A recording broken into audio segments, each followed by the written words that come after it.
Ma'am, are you okay with the nomination to act as chairperson for the session? Morning,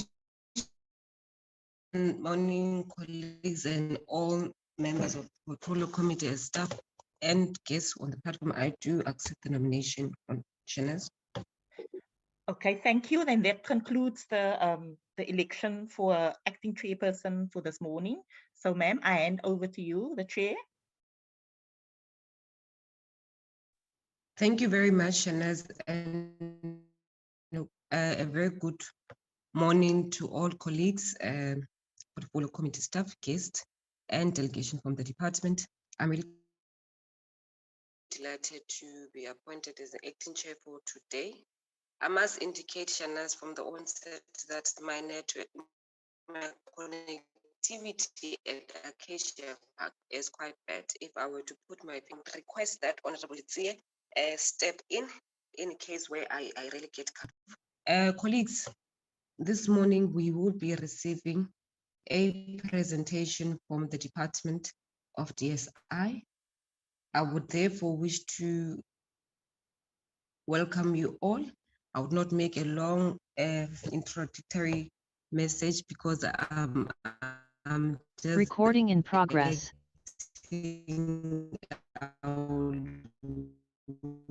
Allow when she comes back. We wish Honorable Mkhatshwa at very trying times. However, we want her to rest and recover speedily. Shanaz, is it possible that you can flag the agenda for all members?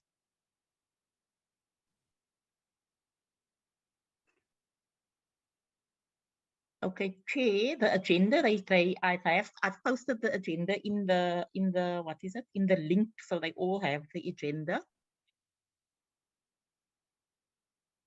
Okay.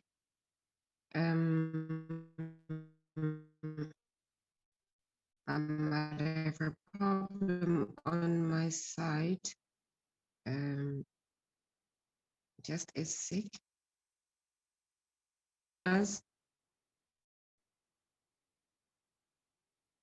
It's in the link and the group. Okay. Let me just see if I can do it.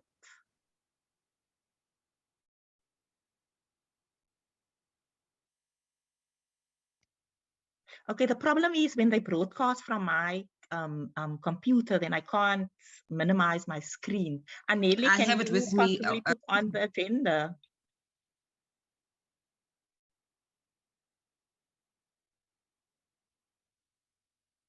It will be better for all guests who are with us today to also be able to see the agenda, not only for members. But whilst Shanaz is still sorting out the agenda, honorable members, today we will be receiving a briefing from the Department of Research Infrastructure Roadmap with specific emphasis on the National Integrated Cyberinfrastructure System and how it incorporates big data. We have indeed received an apology from the Minister and the Deputy Minister. They will not be with us today, as will also be part of the meeting today due to engagements. However, we have indeed accepted the apology. The delegation from the department will be led by Prof. Saleti is here. Prof. Saleti, and I would therefore, with those few words, honorable members and guests, over and make a presentation. Chair, maybe also just note the apology from the DG from the DSI. He had a personal emergency that he had to attend to, otherwise he would have been here. But Prof. Saleti was going to be the leader of this delegation for this morning anyway. Indeed, I did indicate that we have received an apology from the Minister, the Deputy Minister, as well as the DG and the chair of the committee. We have received those 4 apologies, and I believe we do accept them as a committee. would therefore allow the acting DTG to lead the delegation and also do the presentation. I hand over to the department. Good morning, Honorable Chair.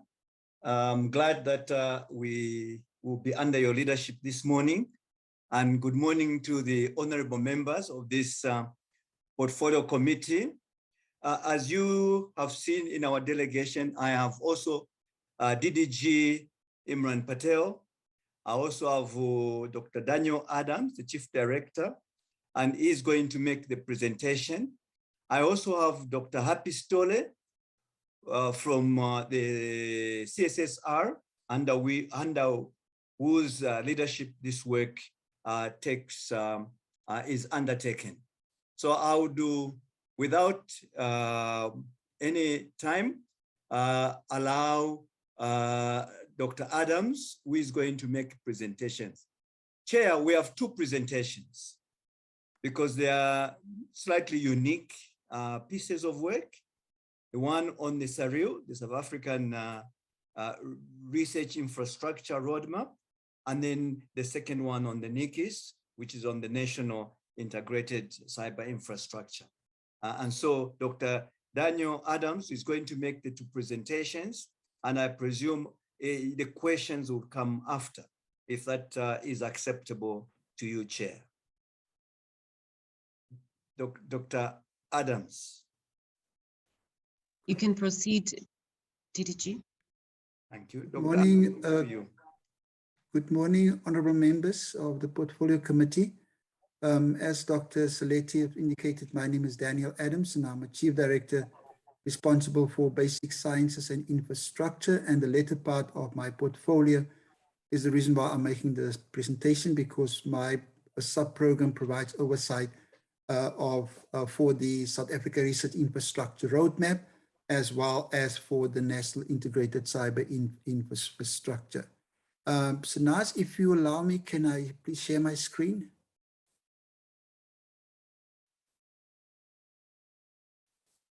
Can honorable members see my screen? Or my presentation, sorry. Yes, we can see it, Adams. So again, good morning, everybody, and thank you very much for the opportunity for the department to make a presentation on these two very important and strategic projects within the Department of Science and Innovation. And as Dr. Saletti has indicated, we will make the two presentations in order to give context for the topic that we have today. So the first part will be on the South Africa Research Infrastructure Roadmap, and we will use the abbreviation SARIR, and the second one will be on the National Integrated Cyber Infrastructure System, NICIS. So those will be the two acronyms that we will be using.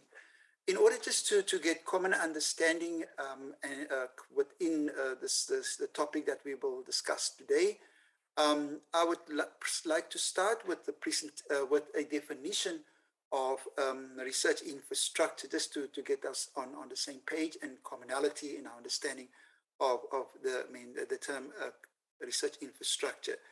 And it's more than just research equipment, as you will notice, because it's about facilities, resources, and services that are used by research communities at a high level to conduct research and foster innovation in their fields. And they include major scientific equipment or sets of equipment's knowledge-based resources, such as collections, and you will see how these things will, examples of this, archives and scientific data, and the e-infrastructure such as data, computing systems, communication networks, and any other tools that are essential to achieve excellence in research. So that will be our working definition, and we accepted that definition as from the European Strategic Infrastructure Roadmap, and which is now considered as a good definition for research infrastructure. The question now is, why are we interested in research infrastructure? What in the importance of infrastructure? And it stems from the fact that research infrastructures are central and an integral part of a broader ecosystem industry, universities, and the public. And embedded in this ecosystem is what we refer to as the knowledge triangle, which is about education, research, and innovation. And an infrastructure within the context of this ecosystem is then used to drive knowledge generation and exploitation, to accelerate technology development, the training of new generations of scientists and science managers to manage these infrastructures.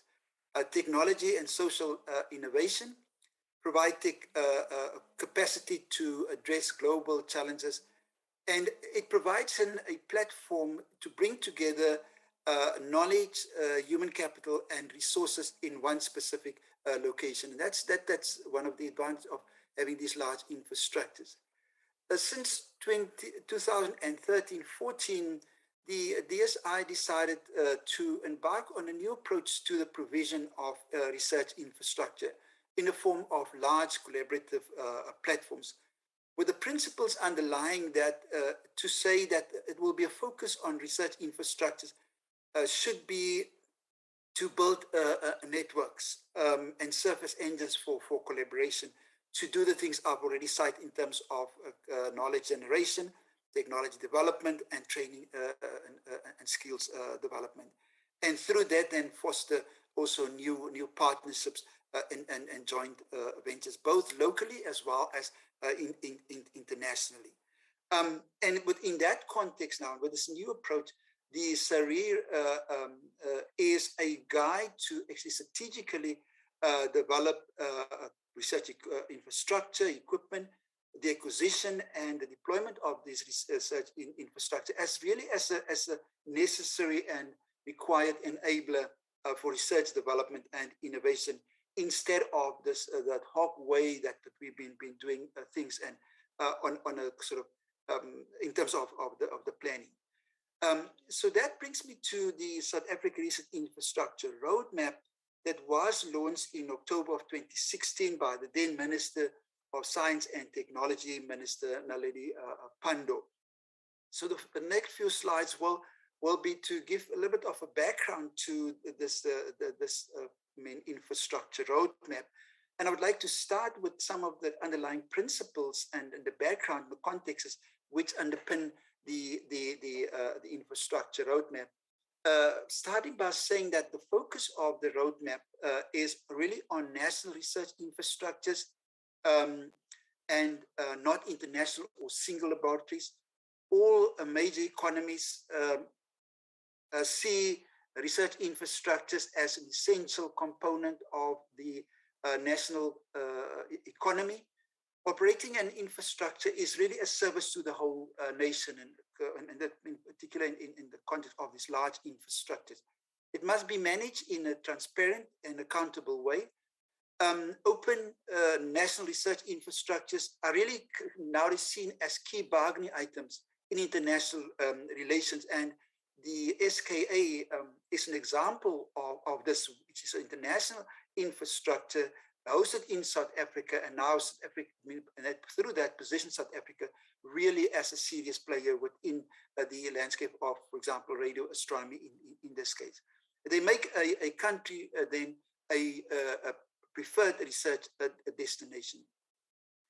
Secondly, it's that most research infrastructures in the case of the SARIR infrastructure roadmap are multidisciplinary and cut across departmental boundaries. So it's not just the DSI, but also other departments are involved in these infrastructures. They are long-term investments for both capital, not just in capital items, but also in the operating cost, because for them to be implemented sustainably, we also need a sustainable operating cost.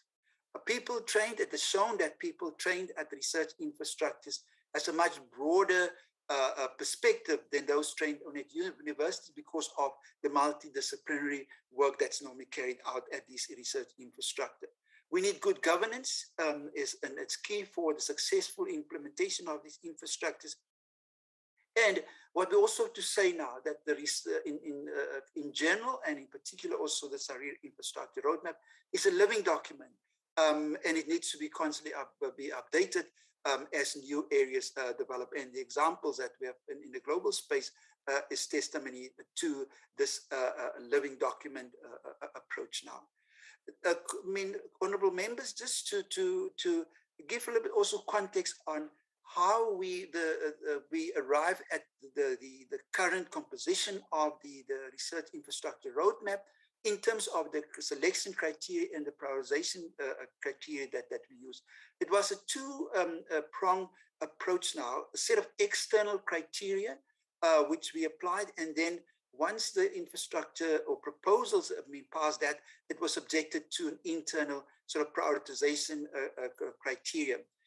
External criteria was, I mean, these infrastructures must be impactful, both from a socio and economic perspective. It must be driving scientific excellence in terms of novelty and innovation. It must be underpinned by a good management plan, implementation plan, good governance structure, long-term and robust financial planning models, as well as clear indication of how they will develop capacity, as well as the transformation within the main space of capacity development, not just demographics, but across the multi-dimensional aspect of transformation, which includes also institutional transformation. And then there must be a monitoring and evaluation plan on table. How will they on an ongoing basis evaluate? Once the infrastructure, the proposal had passed that criteria, we then have looked at from inside the DSI to say how affordable is it to implement this infrastructure, the cost to implement, the alignment with the DSI and the national priorities, the spread across the different scientific domains, alignment to the national priorities, and extent of return on the investment, both from a translational as well as an impact perspective. So when these infrastructure, the proposals to put them on the map now has passed those two set of criteria, then they been put on the roadmap. Just to show you also in terms of the continuum of infrastructures that we're talking about, from small individual-based equipment all the way to very large infrastructures. I mean, the red dotted block now shows where this infrastructure roadmap is be located within that continuum of research infrastructure provision. So it's from medium to large infrastructure to serve really the national science community, compared to the large infrastructures such as the SKA, for example, that is of an international of nature. The current composition of the roadmap was organized around thematic areas and then individual research infrastructure projects. And initially, the organization was around 6 thematic areas, which spanned from humans and society, health, biological and food security, earth, environment, materials and manufacturing, energy, and in physical sciences and engineering. But after the first iteration of sifting and applying those criteria, the 6th thematic area didn't make it, and we then settled for the 5 thematic areas that we as indicated here. And then we also have these cross-cutting supporting services as your general supply chain and so forth, and the institutional arrangements, as well as data platforms, how the data will be managed within this infrastructure, because that's cross-cutting. And then the e-infrastructure, where NICIS, for example, play an important role. So with that now being said, now the current composition being 13 research infrastructures or RIs across the 5 thematic areas as we indicated. So the next slide will just show again shows a table of the thematic areas, the 5 thematic areas, and then the specific research infrastructures within those thematic areas. And as I said, now we settle in total of 13 from that. And you can see it spanned from the South African Population Research Infrastructure Network and the the South African Center for Digital Language Resources within that humanities part, all the way to the energy, where we'll look at a solar research facility. I'm not going to go through all. What I just have to note here to all the honorable members, if you, we had to adapt some of the naming of these infrastructures compared to what's in the original document, because as we have developed the proposals, the names was more adapted to be more relevant and speaking really to what that particular RI is addressing. Up to now, or since its inception or a launch from 2016 to 2019-20, we have implemented 9 of the infrastructure in terms of started the implementation of that. And then in 2021 now, which is the current financial year, would be, or last year and this year, we now also reviewed the final proposals and approved funding for 2 more research infrastructures that will come on board. So in total, 11 out of these 13 research infrastructures has been approved for implementation. This table shows the first 9 up to 1920, where they are located within universities, science councils, and national facilities, as well as the nature of these. And it's important, as we emphasize, these are national infrastructures, and it's in the service of the entire NSI and the science community. And therefore, you'll see that most of them are distributed infrastructures with nodes or with sites or partnerships located across the country, only 1 or 2 of them being single sited. Sorry. So what I will do now is just to step through different examples of some of the RIs. I will not go through all the 11 in the interest of time. So the first one that we would like to present here is the South African Population Research Infrastructure Network, or referred to as SAPRIN, which is within that cluster of humans and society. And it is a distributed ongoing platform for population information and research. So it actually is doing longitudinal studies in terms of monitoring different aspects of populations, their social well-being, their health well-being, as well as the economic well-being, recording different aspects within those broad categories of well-being. And its mission is really to provide impactful population-based research through supporting a network of standardized longitudinal population health and demographic surveillance. And I will say a little bit more about this as we go along. So in the makeup of this infrastructure is one of also the distributed infrastructures with in this case, the nodes located across the country. It started off with 3 existing nodes in Mpumalanga, Limpopo, and in UK, KZN. It's now been, the ideal case was to move towards about 7 or so nodes, and recently there the 3 existing nodes being more rural nodes, and now recently they established 2 urban nodes in Gauteng and in the Western Cape, and 2 more outstanding within the eThekwini as well as in the Eastern Cape. The key, and what I'm saying, they cover about, the ideal is that the protocol will be implemented by looking at the 100,000 individuals as the population. And when fully established across these all these nodes, the 7 nodes that's indicated, this will represent about 1% of the total population of the country that will be surveyed. And the key contribution of this infrastructure is in the area of providing contributions to the national data, to national statistics, the M&E, Department of DPME, as well as the Research Council, and then also provide inputs or data to social security in the terms of national services, contributions to social security, education, as well as health.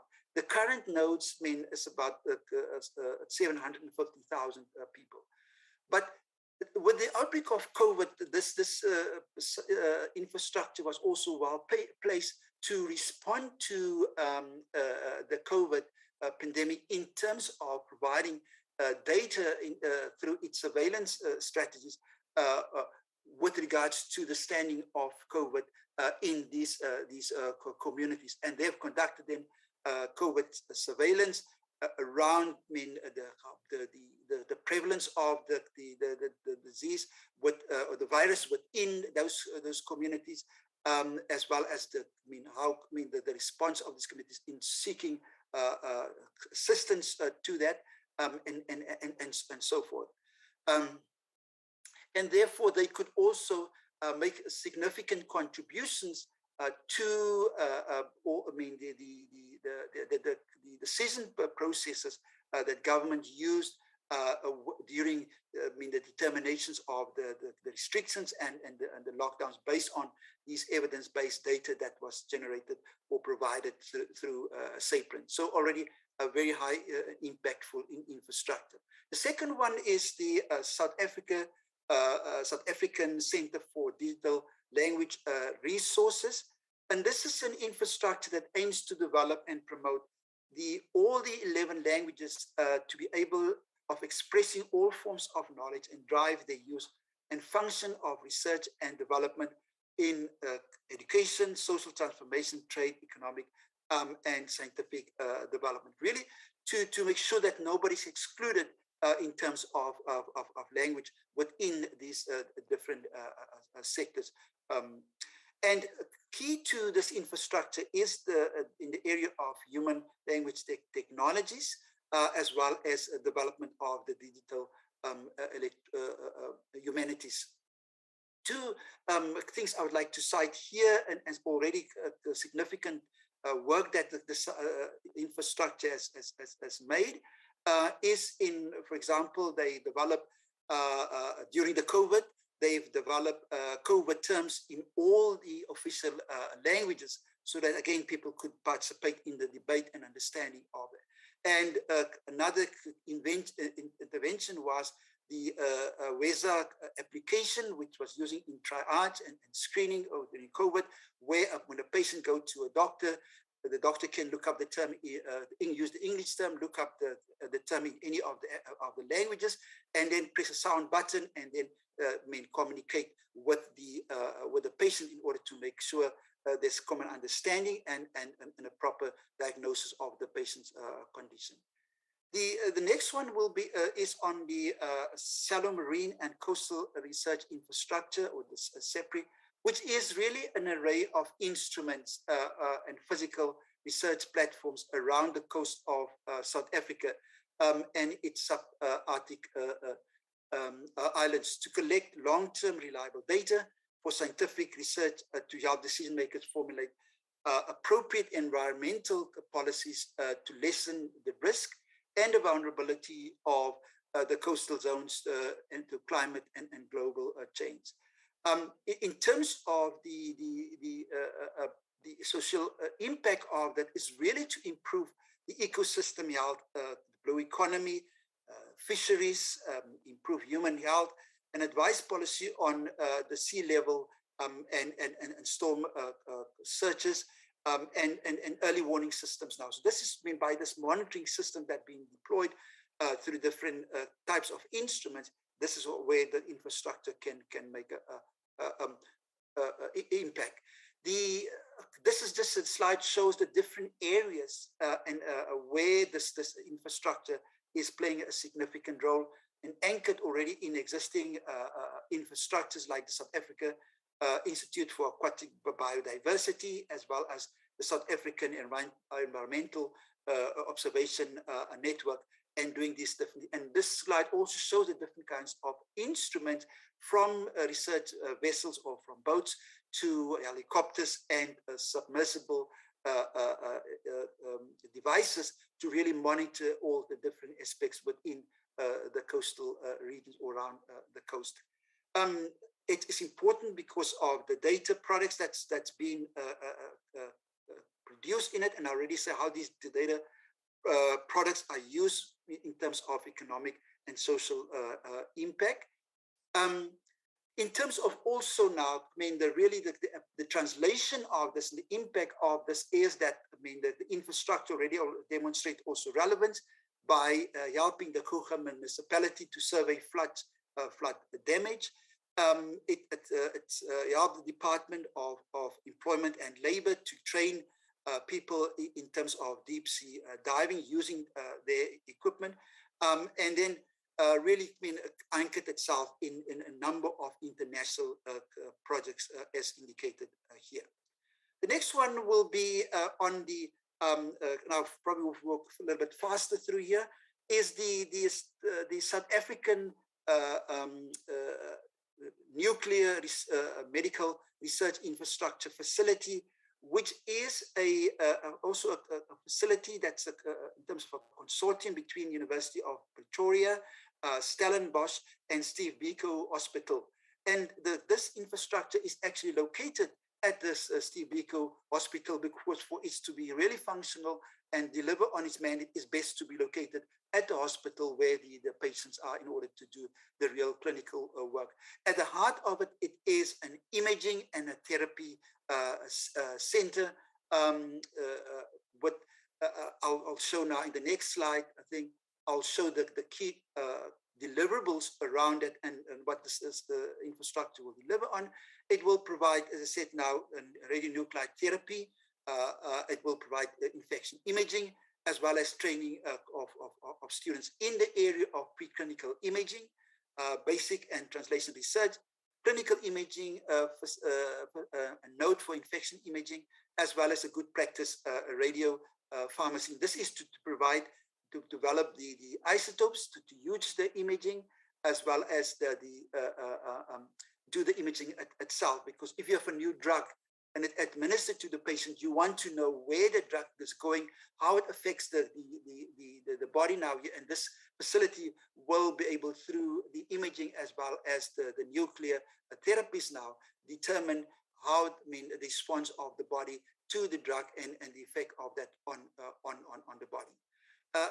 This one is the Omics Platform, which is a network of core research labs in the areas of genomics, proteomics, and metabolomics, as well as bioinformatics, which basically study, it's about gene study and the structures of that. And this facility played an important role during the COVID in terms of providing infrastructure support to the researchers now, and the work that was done at CRISP in KwaZulu-Natal around isolation of the different strains was really underpinned by the infrastructure that was provided by this facility, and it also made itself available to conduct about 35,000 COVID tests, and we help with the isolation of these the strains that we have in the country. Sorry. This is the one on the Natural Science Collections Facility, which is about the preservation of specimens such as plants, animals, fungi, and fossils. And honorable members may say, now these are dead collects items. Now, what's the relevance of this, and why they're important for the country? It's important because of, because it helps the research be conducted in this area is of importance to the country, because it helps, for example, the country to do surveillance in rodent populations, in zoonotic diseases that jumped from animals to people in the Tukwini municipal area. It helped the country to understand when we had the fall army outbreak in South Africa, and it can help to fight against many pests and diseases during their outbreaks. So very important to preserve these collections. So I think lastly is just to, my second last slide here is to show you that these, and probably by now we've seen that these research infrastructures are very data intensive, and therefore we need the National Integrated Cyber Infrastructure System, which provides fast processing systems to process the data from raw data into information. We need broadband connectivity to transport data from the sites of collection to the institutions and their partners, as well as data platforms to do the analytics and the storage of this data, and also the cloud implementation in terms of the services that's provided, where the data is probably localized and stored and processed instead of being all the time using the physical facilities within NICIS itself. This was not in the pack of the members, but I just want to show you quickly the impact of this in terms of human capital development, and you can see the numbers of students that's been trained over the time, or since the inception or the start of the infrastructure roadmap, the students that use the facility, the number of researchers so not just from a scientific in terms of outputs now, but also is playing a significant role in the development of the next generation. So to conclude, members, I would like to say that scientific communities acknowledge the need for creating common platforms, the need for new research organizational models, in not just be individuals or individual departments or institutions, but really consortia and the establishment of institute. Far-reaching consequences for this approach, because it asks for a different type of ownership, governance, organizational infrastructures, and really to make it accessible to everybody. And for us as government now, the question is always now, what is the net social benefit of these costly infrastructures to establish them in terms of the public and the public good of that. And therefore we need to also in our approach now have structured ex ante and ex post evaluations of the socioeconomic impact and the translation of these infrastructures. And as last was is to say that we have demonstrated through this presentation that the establishment of the South African infrastructure in terms of large infrastructure has already, within the short space of time, has demonstrated significant socioeconomic impact. So with that, Chair, I would like to say thank you very much for your attention for this part of the presentation.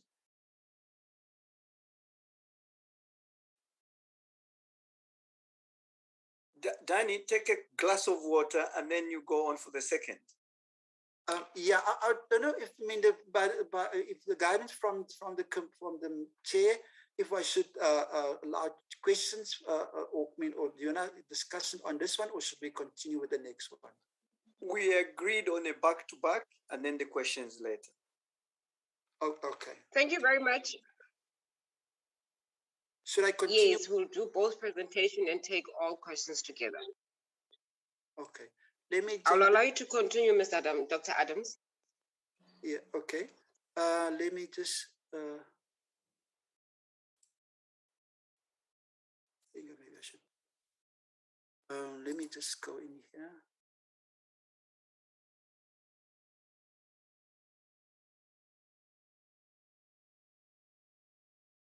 Sorry.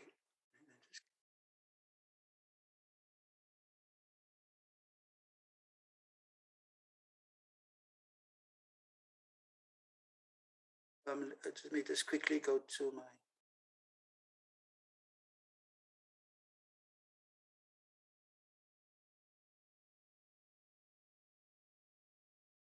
Just give me 1 second. I just want to get to that next please.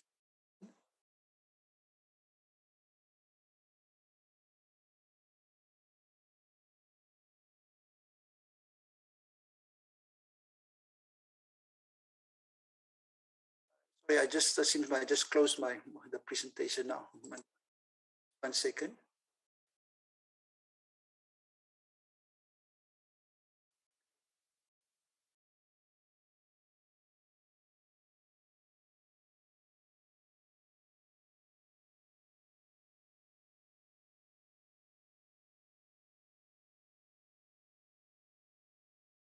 The honorable members see my presentation?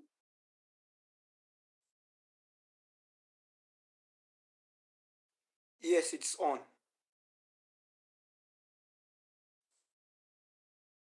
Okay.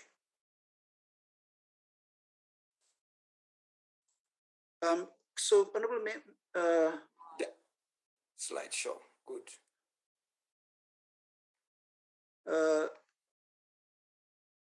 Okay, yeah. So honorable members, I will now go to the next part, which is the NICIS. And to start with, also just in terms of orientation, is to say that the National Integrated Cyber Infrastructure consists of 4 key elements, actually 5 if we include the human capital and research development component as well. Am I audible, Chair and UNA? You are audible, Dr. Adams. Okay.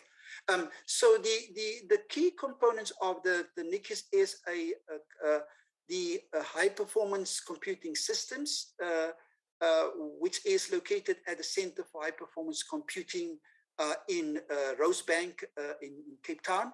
The broadband connectivity or the communications part of this, which is the South African National Research a network or SARIR, which is obviously distributed throughout the country.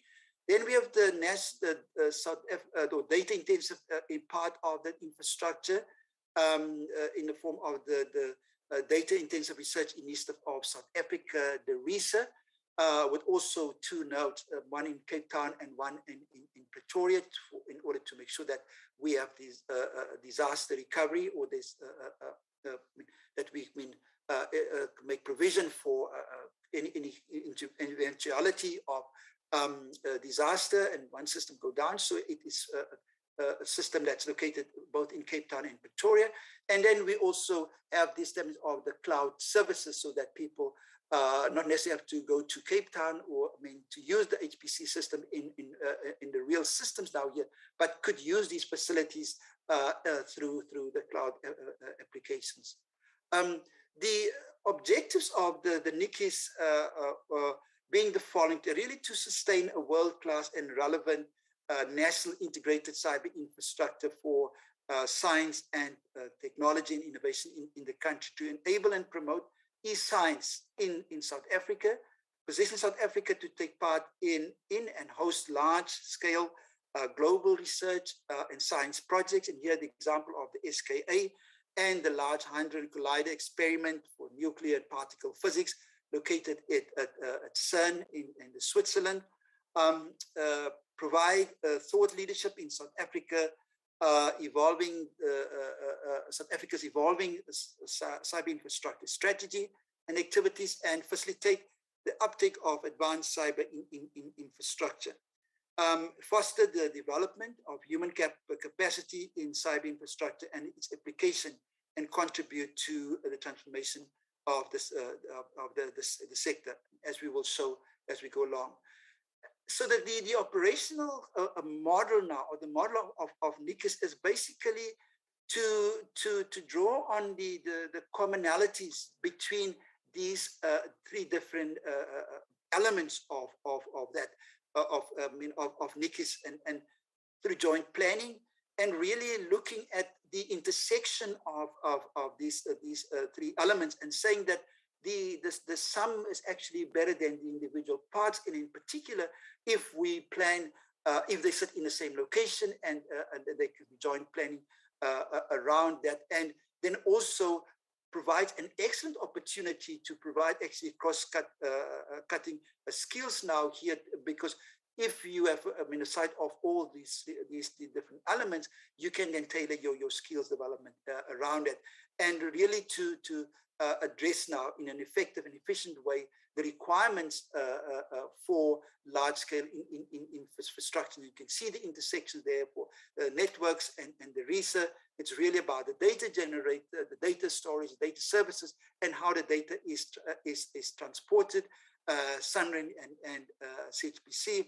Again, it's the processing of the data and how the data is then transported, and then the RISA and CHPC, again, the centers and the analysis of data from a processing point of view, storage and services point of view, but also processing that data effectively. The recent development now, and this is early or as recent as this year, was the development of the approval of the big data strategy for research and development.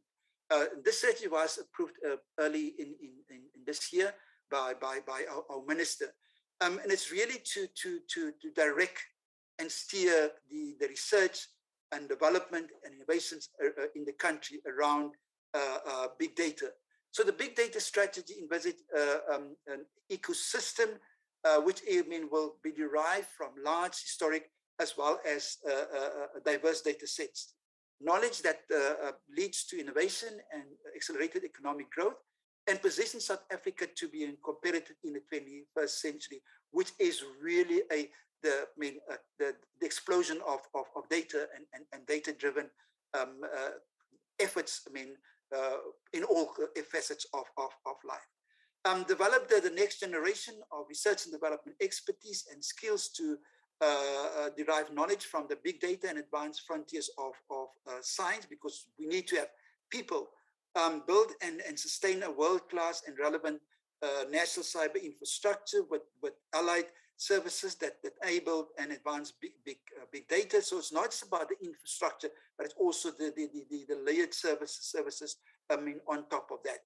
Foster and striving and collaborative ecosystem of big data research innovation that links government, academia, and private sector. And again, we've seen now with the outbreak of COVID, all these three sectors coming together and galvanizing themselves and really around data and how the data is being used for decision making around this pandemic.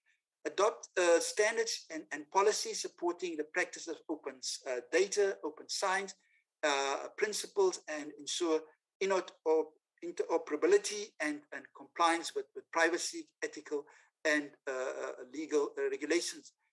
Because in the space of data, it has to do with data from people, and we need to provide the necessary protection of the data and the confidentiality of the data. And therefore, it's not just about infrastructure or people, but it's also the regulatory frameworks and policies that we need to have in place. And in particular, where we're promoting open science and open innovations, it's important to know the rules of the games by which this is being conducted. And maintain an overarching and coherent national approach to investment in big data. It's not ad hoc or investments now or approaches, but really directing the investments in an intelligent way in the area of big data. This slide just gives us an idea of the orientation of the big data strategy, because the DSI is not the main policy department in terms of big data, and therefore it's important to articulate this location of the strategy in that. But this is basically showing that also the implementation of this big data strategy is dependent on cyber infrastructure, not just from NICIS, but also from CETA and other private infrastructures. And then the contributors or generators of these data will be from the research community, from private sector, as well as the public sector in terms of the sectors like health and climate and so forth.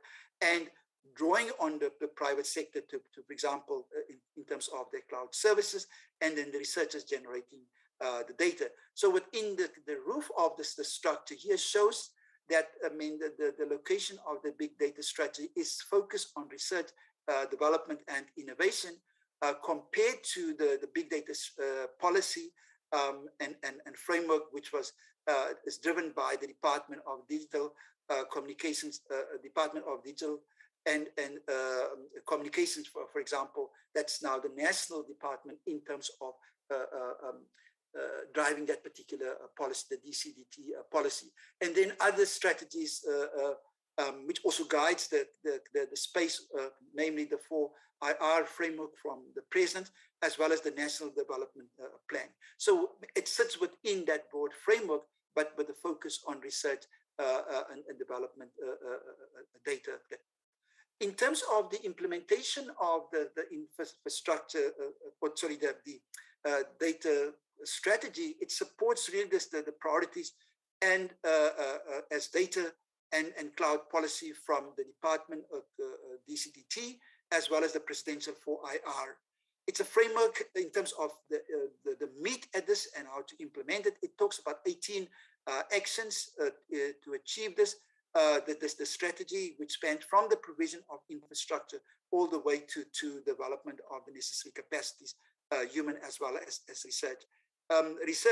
Human capital development programs such as the e-research projects and the National e-Science Masters program and the Datathon already efforts and interventions that already been launched to implement the strategy, so that it's not just a theoretical framework, but there already been real actions being put in place to do that.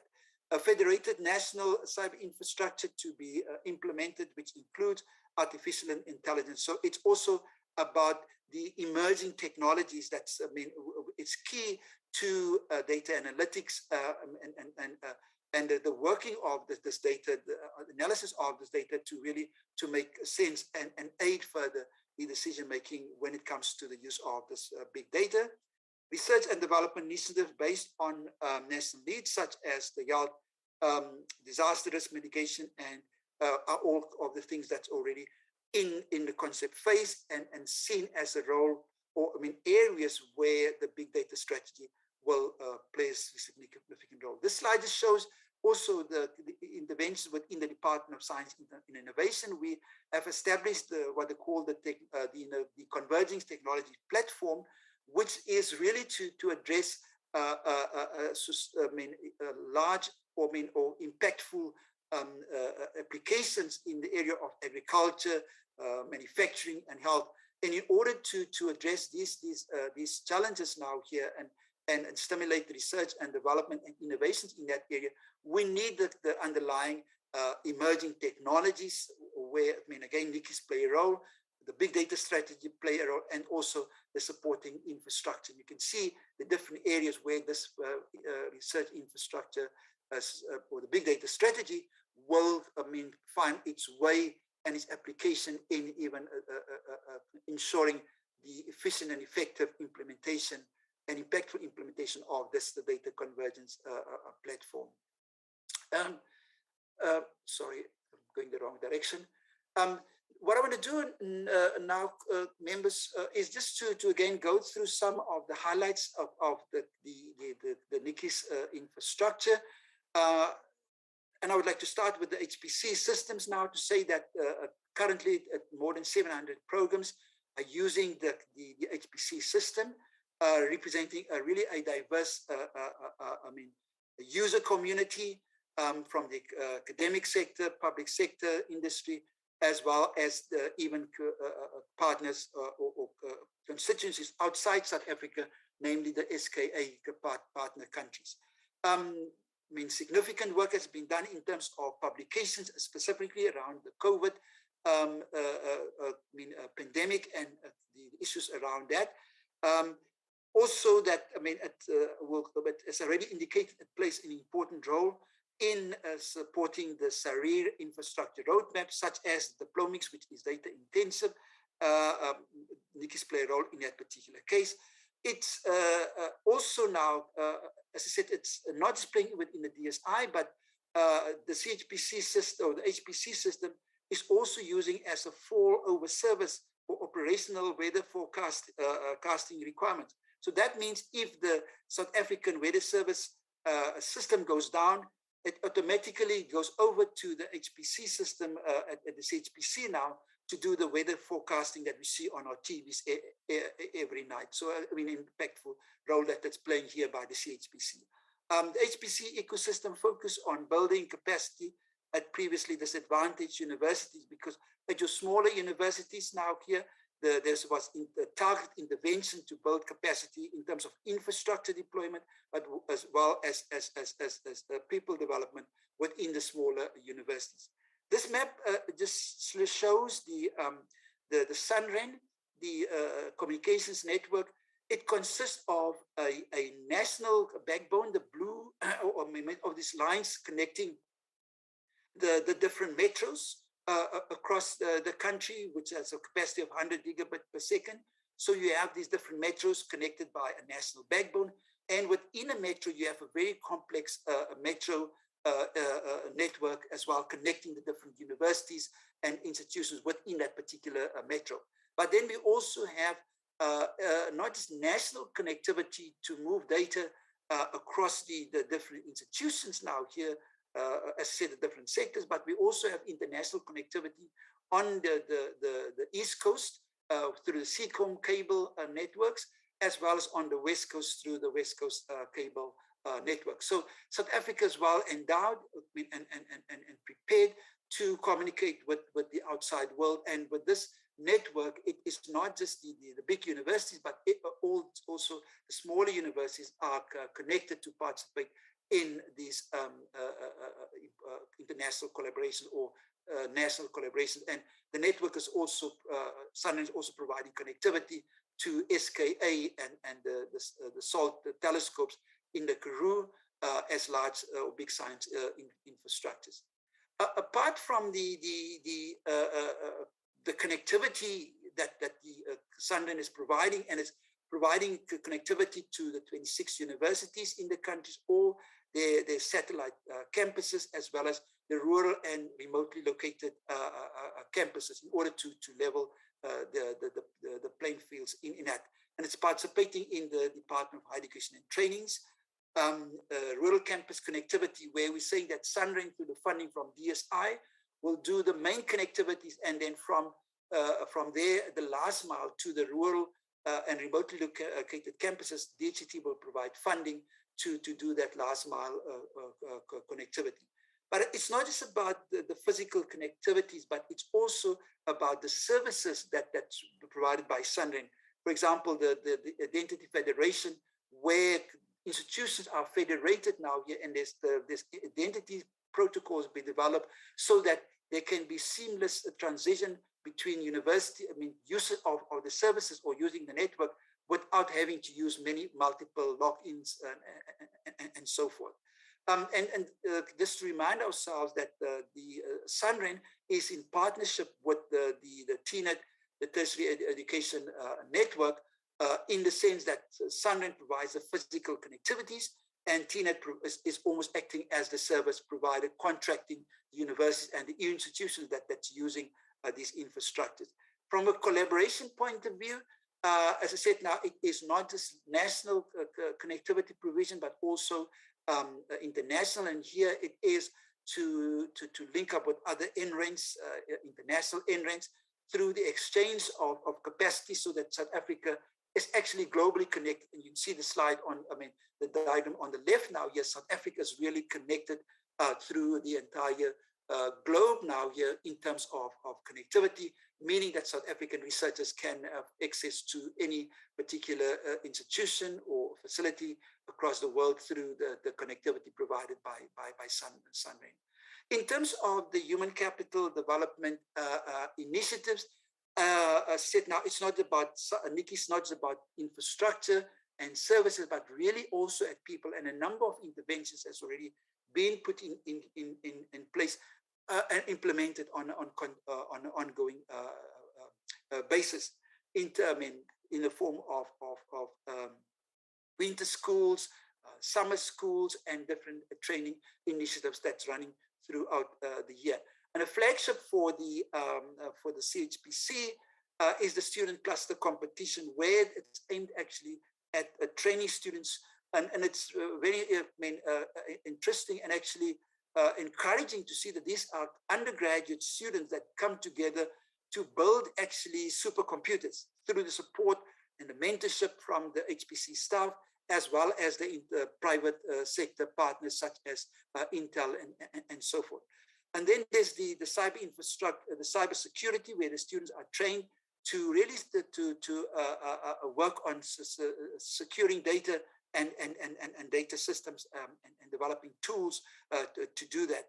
And then with regards to the data, it's the training of students to develop tools that can assist the exploration of data, across the different sectors. And here, making use of the emerging technologies, artificial intelligence, machine learning, data analytics, and so all those emerging technologies and tools development is being covered within these data thorns.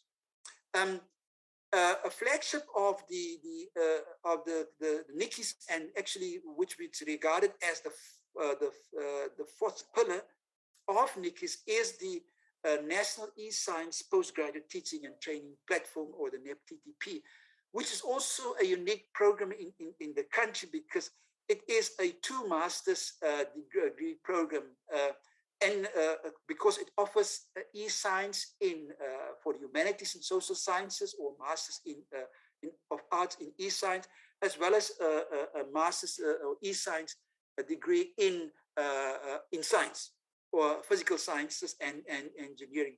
It is a 2-year structured master's program with 1-year coursework, and it's led by a consortium of 6 universities. And you can see now, DSI is really about transforming the landscape as well, because it's there are at least 3 of the 6 or 50% of the consortium members be small or historically disadvantaged universities, so that these universities are actually being brought up to par in terms of their contribution to the national system of innovation through programs like this. So, and there was a chronic problem in South Africa where universities competing for subsidies. So the big universities will always attract these students. And with this program, it is such that the students can register at their host institutions without having where they want to register now here, and that universities still get the subsidy at the end of the day. So the students will register as associates at WITS for 1 year to do their coursework, and then in the second year they go back to their home university to complete their research project and graduate then from that university. And through this program, it was actually also milestones in terms of that it was the first time that Univen, Limpopo, and now Sol Plaatje will have actually master's programs registered to their program mix. So a huge transformational impact through the launch of this program. To date, 124 students has been accepted into the program. It's a 2-year program, so the students graduate only every 2 years. So we have 27 graduations, and also from, say, from Univen already. In the beginning, since Limpopo didn't have a master's program on their books, the students had to be registered at WITS, and also WITS was credited for that. We've resolved that now, because now Limpopo has its own master's program, and it can graduate now its own students. And the last 2-3 points now just shows that the students already are employed in very important sectors, both the science students as well as the students from the humanities and social sciences. This is just to what I spoke about, the cluster competition. This is the flagship where the students are not just are prepared locally, but competing internationally. And the exciting part of this is that our students, I said, as undergraduate students, have won first prize 4 times, and 3 times being runner-up in the competition, beating countries such as China and the US, where the kids actually grew up with this type of environment, and our students sometimes being exposed for the first time when they get into these competitions. So a very flagship project for CHPC. This is just the reference again to the cybersecurity competition now that the CHPC is running, the data challenge, data-thon challenge that they have in terms of data and data tools development. So you can see now these are real projects that the CHPC are really involved in. What I now just to demonstrate in the last few slides is just to show that again, it's nice to train the students. It's nice to have the research outputs and so forth. But what's the impact of this infrastructure and investment of that to South Africa, to the community, and to the economy. So this slide, a few slides, will show actually some of the impacts of that. And the one important aspect of the establishment of the CHPC, of the NICIS now, is the establishment of the Openstack Cloud, which is a virtual provisioning of services and infrastructure for the institutions and their partners to participate and use this well-endowed infrastructures that's been established, providing computational and data support. And in particular here, I would like to cite examples where this capabilities was provided to the Department of National Department of Health through the COVID outbreak, for example, in developing of dashboards for data analysis and for decision making. And particular examples, very current ones now. The NICIS is involved through this OpenStack Cloud in the digital electronic vaccination certificates. Remember, all of us that has been vaccinated received a certificate, but those certificates need to be processed. You apply for that. So the back end of that application or the processing of these certificates is done on the Open Science Cloud within CHPC now, and then just downloaded from the Department of Health's website. The CHPC and NICIS also played an important role in the CMO platform, which was actually used by the president and the NAT joints and the decision makers during COVID to help actually the screening of households and the community health workers now to upload, as they collect the data in the field, to upload it to that particular platform in order to do the necessary analysis and get the patterns and information which then fed into these the presidential structures to make these necessary the decisions around the lockdowns and the restrictions and so forth. It also provides the data, collected data on movements from the telecom companies working with private sector to identify the COVID hotspots for the Department of Health. Then outside the health space now was also, you know, that when COVID broke out now and the restrictions, the students had to go home but continue their studies. So the CHPC also played an important role in the geospatial mapping, locating where the students are located in order to make sure that they have internet connectivity where they are, and that the department can provide them with the study materials. And on an ongoing basis now, the NICIS also play an important role in the department's National Policy Data Observatory, which is an ongoing surveillance platform in terms of collecting data and tracking and monitoring data for decision-making or evidence-based decision-making. This is just a slide, just shows now a typical outcome of the work on the geospatial mapping, where each of these dots represent where a student sits now here in the country. And when you zoom into that, you can get lots of information around it so that they could use this now to determine if there's the student have access to internet where he sits, and then to make sure that the student can be provided with the material. I already made reference to the support to the National Policy Data Observatory that's which is also supported by NICIS. Then in terms of the economy post-COVID now, is to say that NICIS can also play an important role, because most post-COVID, most companies and businesses realized that they had to have an online presence to go, and therefore they had to take that transition into the digital space in order to respond or be adapting to this new normal. But most of your small and medium enterprises don't have the capability to do that, to have that transition, because it's expensive to invest in these the cyber infrastructures. And therefore, NICIS can also play an important role in infusing the high performance computing into the SMME sector in order for them to conduct their business more efficiently in terms of prototyping, product development, simulations, and operating in hazardous environments. We could use the model of SUNREN to build similar networks that also be of benefit for the SMMEs now here, using the protocols, the big data protocols, to really to help the SMEs to adopt these emerging technologies such as artificial intelligence and machine learning, and governments. But again, it comes to a partnership, because DSI can't do it alone, and therefore, for example, partnership with the Department of Small Businesses will have to play a role in realizing some of that. We also in collaboration with DCDT, because as I said, the policy department, so we're participating in the process of finalizing the department's policy that's currently under review and for finalization.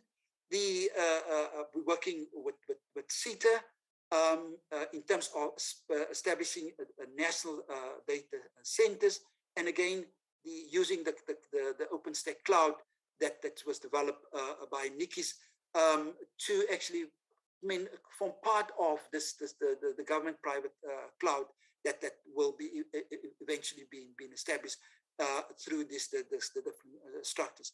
And as part of the roles and responsibilities of data handling, NICIS will be focusing on research and innovation, and CETA will be on government-specific data. So there's a clear role separation, but it is to use the infrastructures that's already in place to work smart about the fiscus and eliminate or reduce duplications where necessary.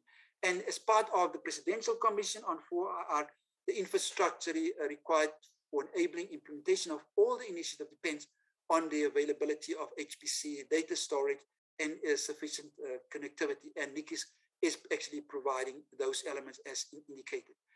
This slide just shows again the recommendations of the Presidential 4IR and the emphasis on the need for HPC, for data and for communications networks in order to exploit and establish these emerging technologies and speak into the implementation of this 4IR.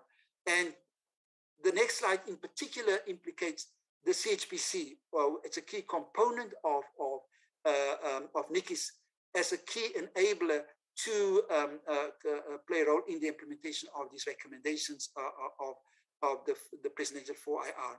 And the last bullet is very encouraging because it says that the CHPC is well placed to enable the country to realize these ambitions. So again, this members emphasize the importance of the investment in NICIS up to now in being an enabler to sustain and implement new initiatives in the country.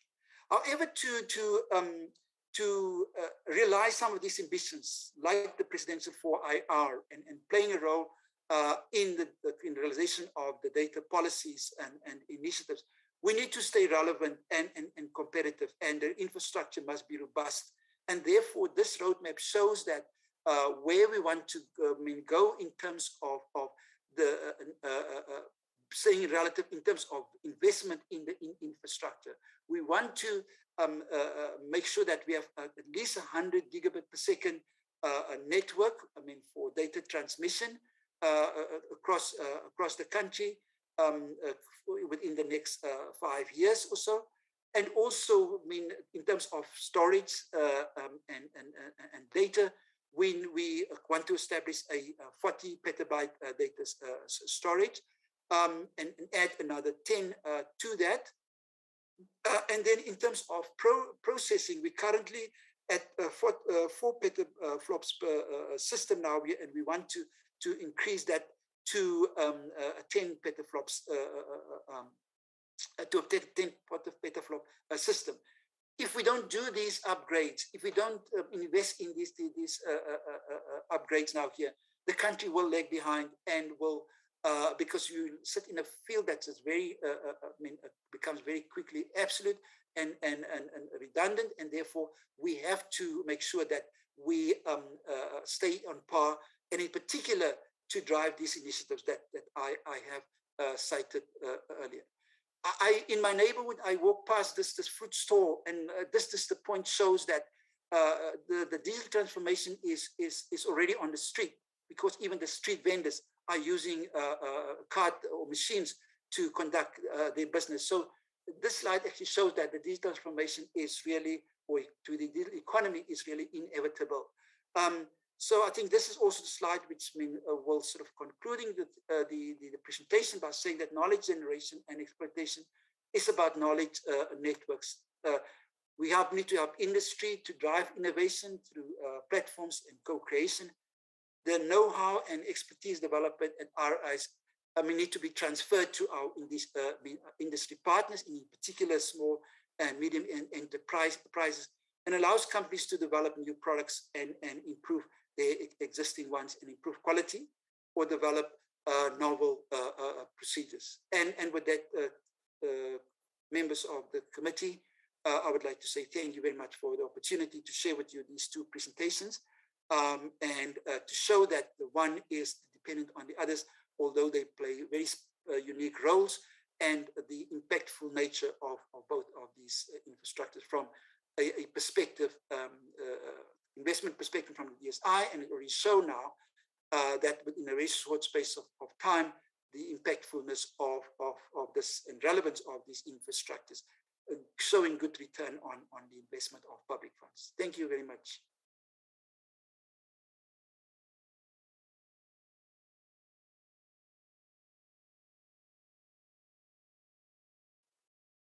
Hello? Maybe Chair, back to you. Yes. Okay.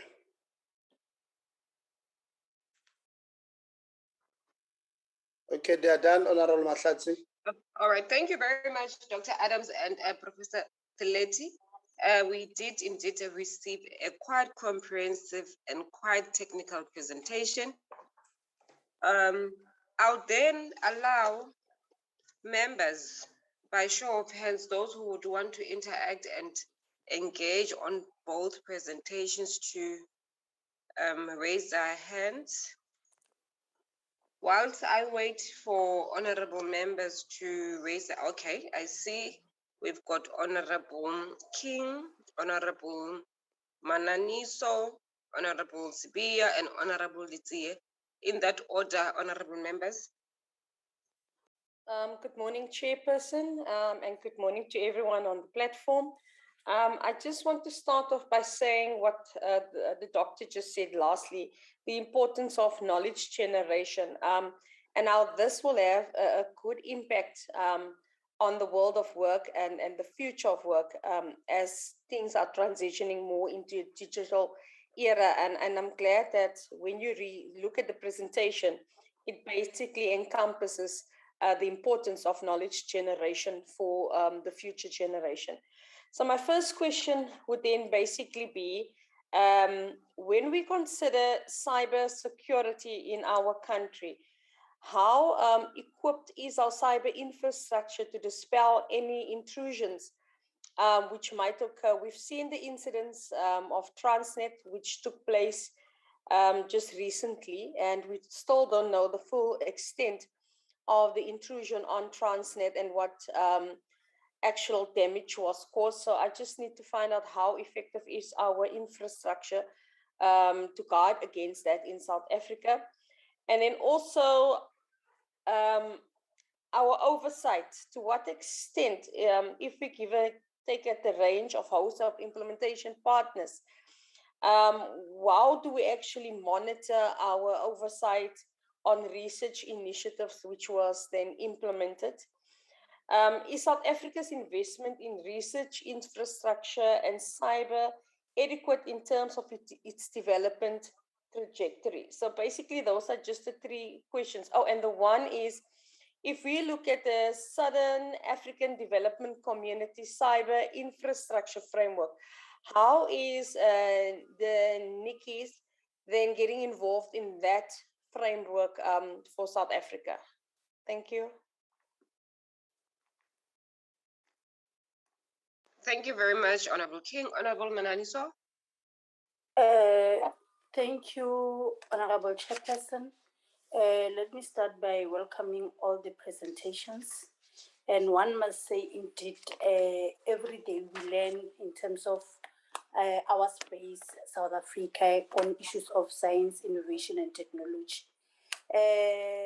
One is the issue that I want to emphasize that we always say that at times in this particular space, we feel that most of the people are left behind, like ordinary communities. However, today one can see that we are getting there on issues of ensuring that we bring everybody along. I'm happy about their presentation with regards to language resource building blocks. I think at least is an enabler for us to actually draw everybody on board in terms of science, innovation, and technology in South Africa.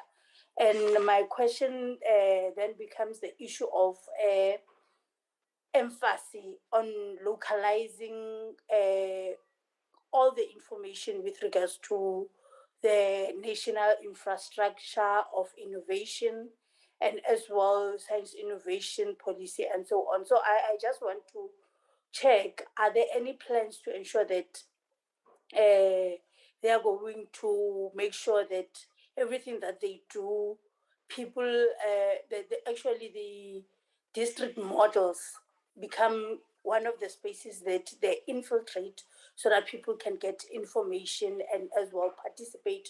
Not only that every time when we get to this space, you would hear that specifically we are being told about the scientific community. And for me, with COVID-19, we have learned that actually with regards to science, innovation, and technology, all of us, we happen to become the science community based on the fact that the new normal would then say dictate to you that you can't be ignorant, that on other issues you don't want to hear scientific issues and so on. So I just want to ask them with regards to plans on issues of district model with regards to what we have now, and if possible, they can forward it to the portfolio committee by giving us a written response so that at least as we do our oversight, we are able to say in certain districts, this is what is happening and know what are the future plans as well for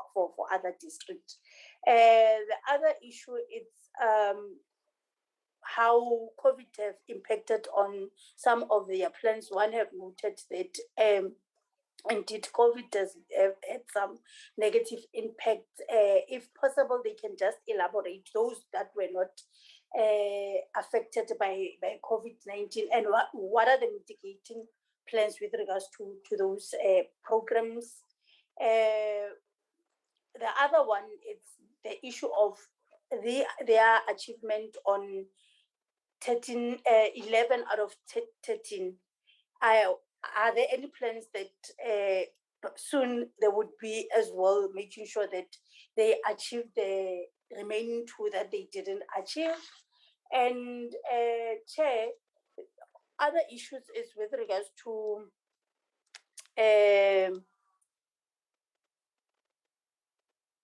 their reference on institutional review. What were the key findings and how are they being addressed? HSRC, what progress can be reported in relation to the suitable strategies to enable the organization to evolve from research generation only to research use and research impact assessment? And lastly, it will be on issues of Presidential Youth Employment Initiative and as well GSI internship programs transferred from the NRF to the HSRC. I think, Chair.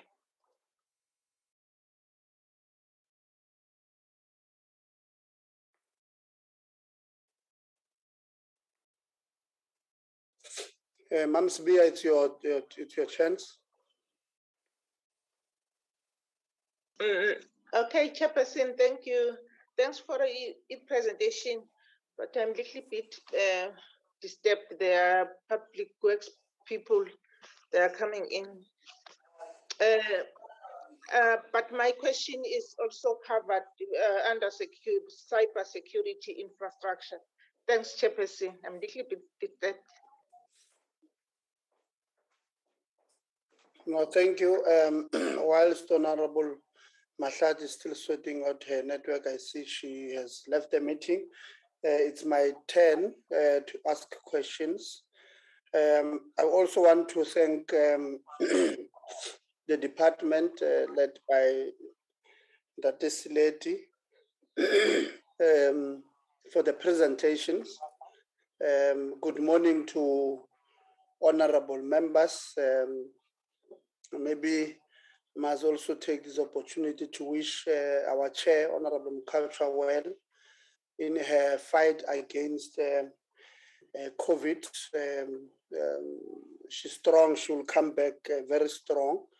Yeah, good morning to honorable members. Good morning to all the guests on the platform, our team from Parliament, Portfolio Committee, and the team led by, there's an echo somewhere. Please mute. Ndate Sileti, thank you. Our team led by Ndate Sileti from the department, having noted that the DG has put in an apology. I've got a few questions that I'm going to pose to the department. One on you had mentioned that you have 2 research infrastructures that have been approved for implementation. Please tell us which one are these and what are the implementation timeframes, and if you have secured funding for this, and where will they be located? 2, the SARIR document stated that the roadmap will be evaluated and reviewed every 3 years to monitor the implementation of the selected RIs and update the roadmap. Has the 2016 edition of the roadmap been reviewed? If yes, what were the outcomes of the review? If no, when will the review be initiated? For the identified research infrastructures that have not been established yet, which ones are those? And what are the envisaged plans for and timeframes for implementation of these ones, of each of these ones? Are the cooperation frameworks and resources available to implement them? What are the challenges being experienced for each of those ones? And how is oversight executed, given the range of host and implementation partners over the RIs that are being implemented? Given the pace of the current technological developments in South Africa's investment in RIs and cyber infrastructure adequate in terms of its development trajectory? And for SANREN, how many sites have been connected to the network to date? What progress have been made with assisting TENET in connecting deep rural sites through DHEAD funded rural campus connectivity projects, and in connecting all these TVETs on the SANREN network through the National Skills Fund TVET campus connectivity projects? Has the National Big Data Strategy for Research, Development and Innovation been published yet? If no, why not? And what are the initial implementation actions? What are the plans for the evolution and uptake on high performance computing capability in South Africa?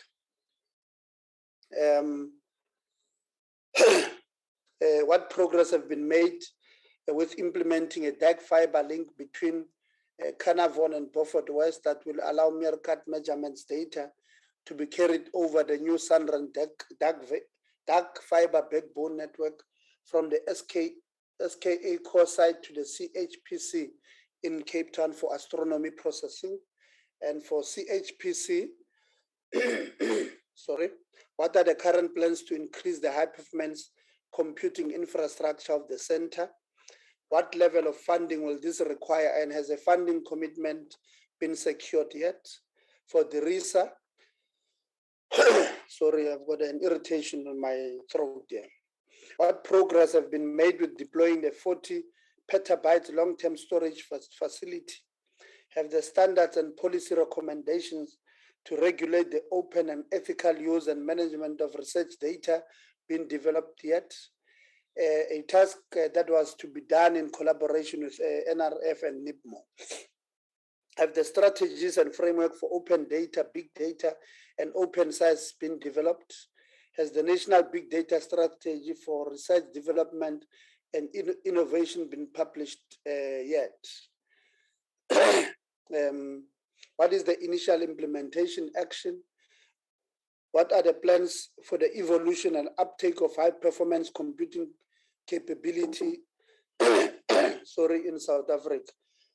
I'm sorry, man, I've got a serious irritation. But yeah, over and above the questions, I think honorable members, especially on cybersecurity, would have assisted.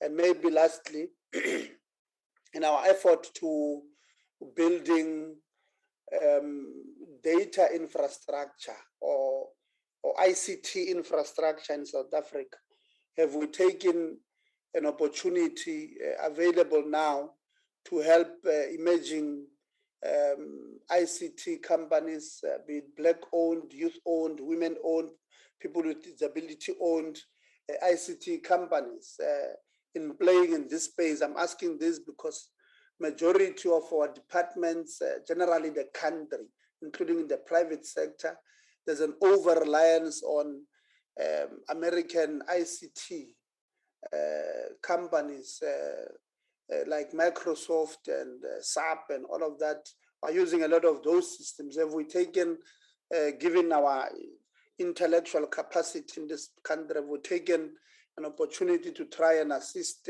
our emerging companies, Black youth, women, and people with disability-owned companies to play a critical role in this sector? Are we building our own sort of industry of ICT in the country to try and close the gap on over-reliance of American-owned businesses? Thank you very much. Thank you very much, Honorable Zia, and thank you very much, honorable members. I'm not sure if Honorable Sipia was able to make her contribution. She did, Chair. Everybody did, Chair.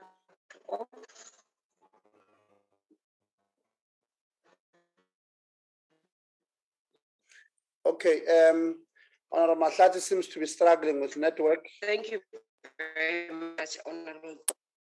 All right, thank you so much, Honorable Zia, for stepping in as I have requested earlier that I might get cut off. Am I audible? You are now, Chair. Thank you very much. Honorable members, thank you very much for your contributions in this particular, on these two presentations that have been presented by the department. However, I also would want to echo your views and add some of the issues that I would have noted as they were making their presentation.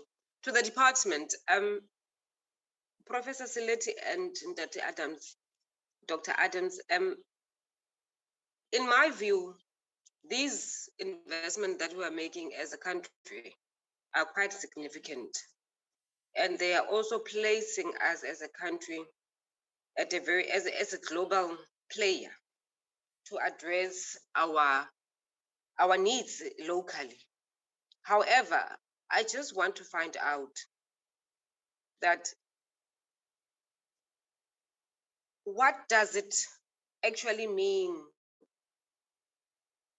for the current socio-economic conditions in the country, these investments that we are doing in as far as science and innovation is concerned, you know, in general terms, so that an ordinary South African who's watching this particular presentation and who's watching this PC today is able to actually understand the role that the department is playing. Precisely because they would want to know, how does an ordinary South African benefit from this investment that we are making and the impact thereof? And whether these particular investments are the, immediate, what is the immediate impact on these investments that we are making. Lastly, is if we were, because Department of Science and Innovation has been struggling in as far as funding is concerned, what will be the impact of, or will funding improve the work in the sector? My two last points is around the big data. Maybe if the department can just indicate to us what is the difference between the big data and the normal data, and making reference to what was used during the elections, form of the election results vis-a-vis the COVID count as it was presented here.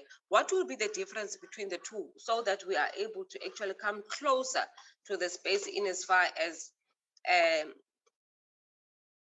the work that is done by the department in as far as innovation is concerned. My last point is the cross-cutting issue.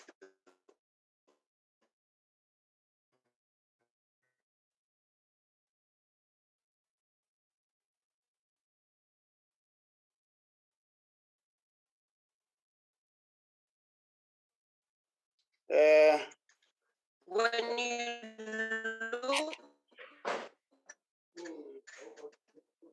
Honorable Mahlatsi's network.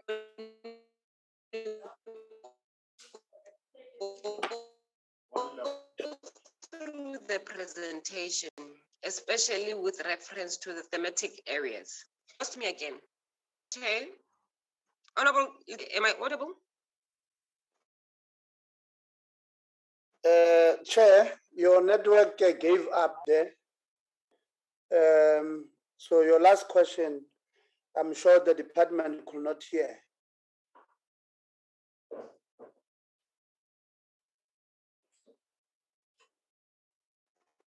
I think colleagues will give Honorable Mahlatsi an opportunity to log off and then log in again. And then when she's back, she will indicate. And then maybe she can ask her remaining two questions after the department would have responded. So back to you, Dr. Sileti and your team. Thank you very much, Chair. These are very comprehensive questions that have been posed, and I probably would request Dr. Adams to respond to most of them, but there is a consistent question around cyber security, and probably Dr. Happy Stole could respond to the questions on the cyber security which have been asked.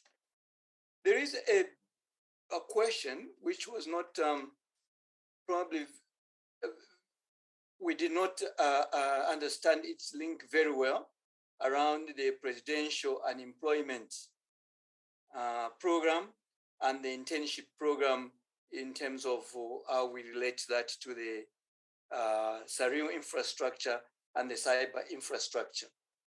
But probably we could try to send information later as to whether we have placed some of these interns in these programs. Otherwise, a lot of these questions, I would pass on to Dr. Daniel Adams around the number of items that have been implemented. There is a question which is very difficult to respond to, and I think that we will have to send you the written response on how these two presentations would speak to the district in terms of the actual location. There is information, But I think that like the networking and all that, but I think that we would need to pay more attention as to how the two infrastructure would relate to the district model. So let me begin with Dr. Stolle on the cybersecurity. This has been repeated by Honorable Esie, Honorable King. They all spoke to that. Thank you.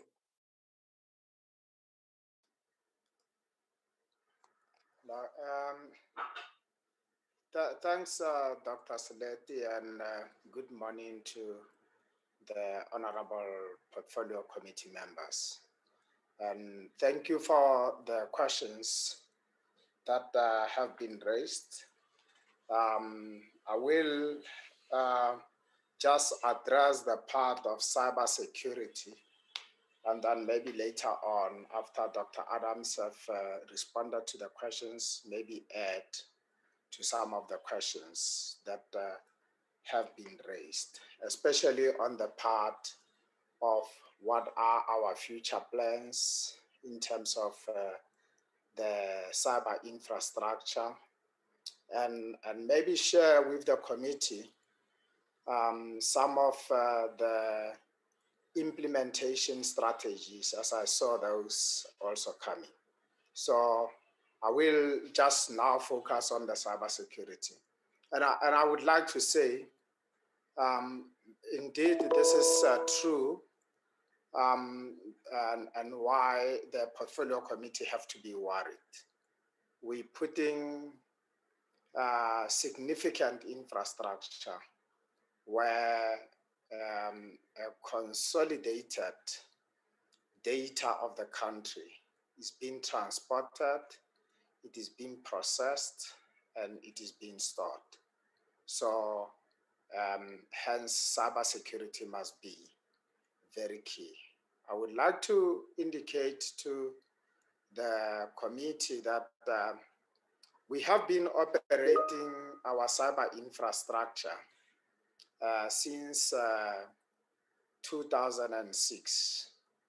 So to date, 2006 now, we are way over a decade. So to be exact, about 14 years.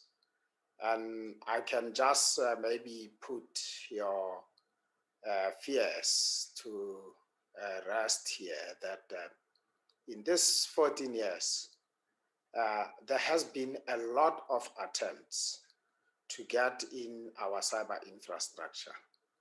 We obviously monitor this on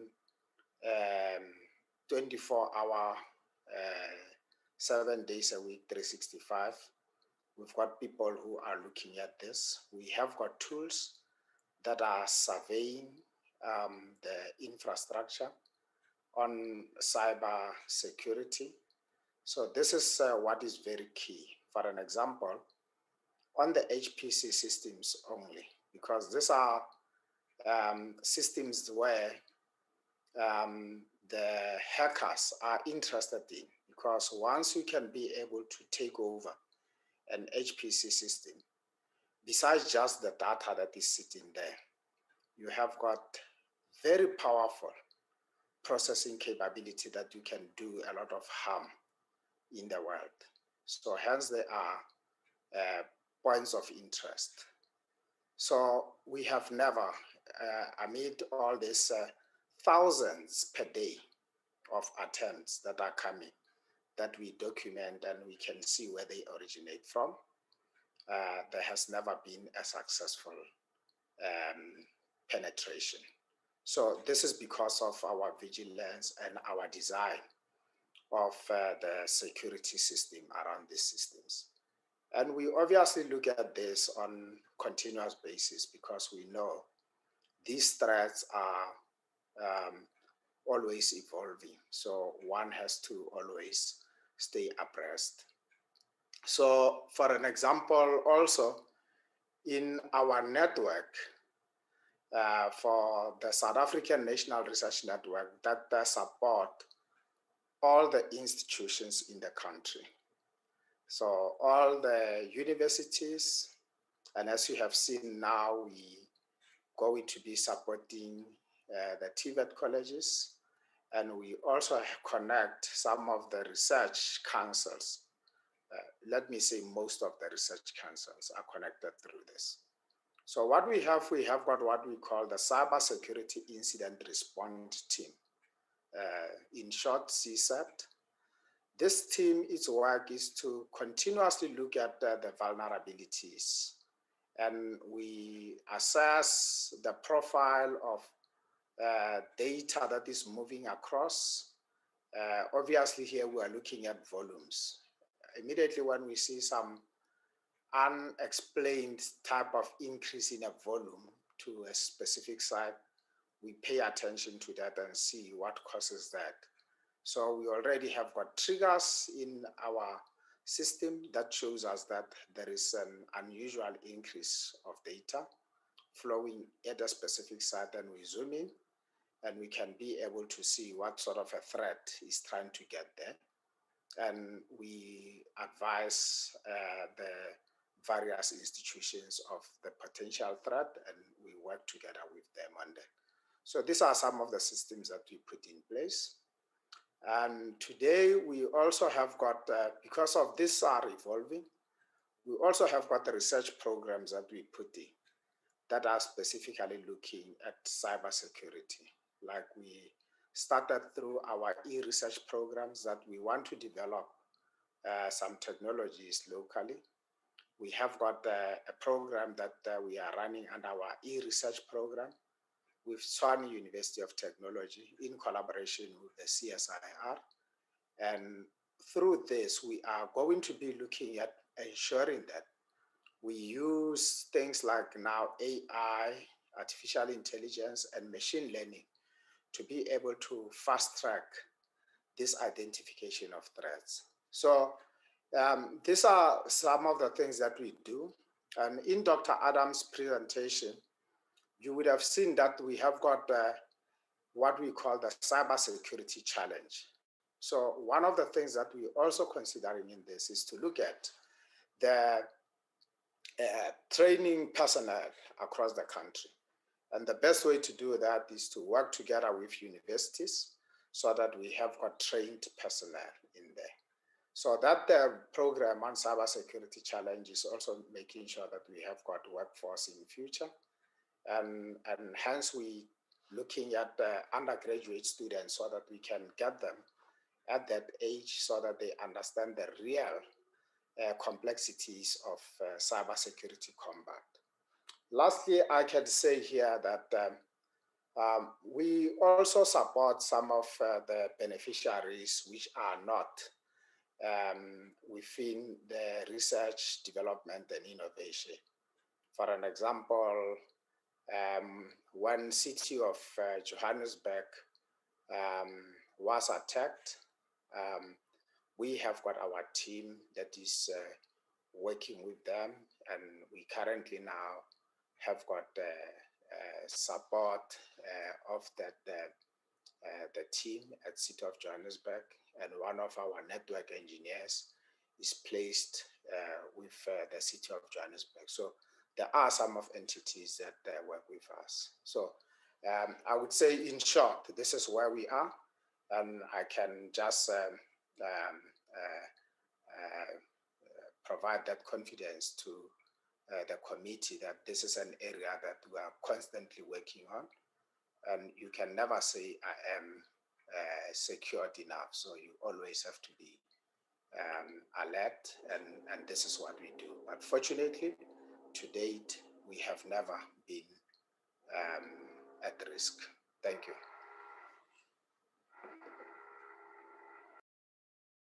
Thank you, Dr. Stole. Professor, Dr. Adams, there are quite a number of questions on oversight, probably on adequate investment. You would share that with the, Dr. Stole, and in terms of the implementation of the SARIR, this question around that. Then there's on the oversight, there's a evaluation of the roadmap. So the quite significant issues that have to do with the oversight and also the completion of the project, and then the funding. And probably Dr. Stoller will come back around the update of on the funding of the HPC and also the completion of the fiber connection to the SKA sites. So I think those are questions that we will need to pay attention to between yourselves. So let me hand over to Dr. Adams. Thank you, Dr. Saletti, and members for the questions. I have to admit that Honorable Member Letzi was very fast going through his list of questions. So at some point I couldn't keep up anymore. So I jot down most of them, but then probably had to come back and remind us of the other questions that we have missed now. Dr. Saletti and members, there are a couple of questions that probably we have also in the call.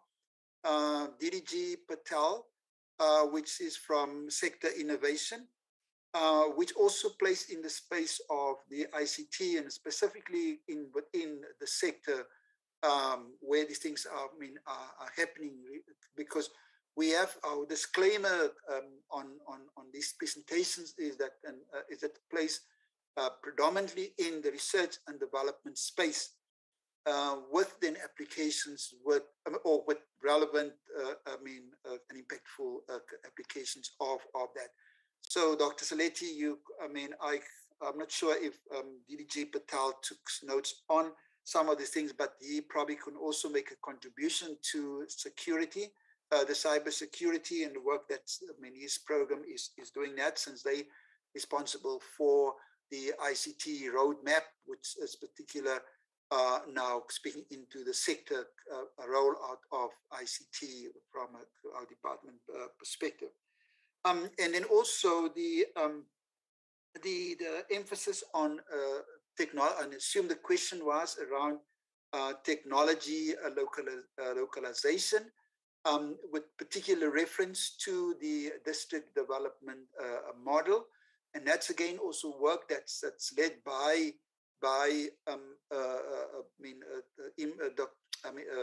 DDG Patel from the NICIS and the SARIR perspective. Now here we provide infrastructure as an enabler and not a means in itself. So the infrastructure provided through NICIS and to SARIR being enablers to do research projects and support certain projects now here, whereas the program 5 led by DDG Patel, they look, and program 2 in our DSI, have specific projects that speaks into the district development model. I said, so from our side, it is that capability that we present an infrastructure. And for example, the example that I've cited through the Salo Marine research infrastructure in the Kucha municipality, for example, to provide that infrastructure for them to survey the flood damage, for example, within that particular district. So it's the capabilities, which is not meant for a particular project, but it is available on an ongoing basis and drawn on in any particular district where these infrastructures are located. So maybe those, and also, so those things may be that the DDG Imran Patel could make some additional comments to on that. If I just go quickly through some of the questions, from the honourable members, the oversight cybersecurity question was addressed by Dr. Satole.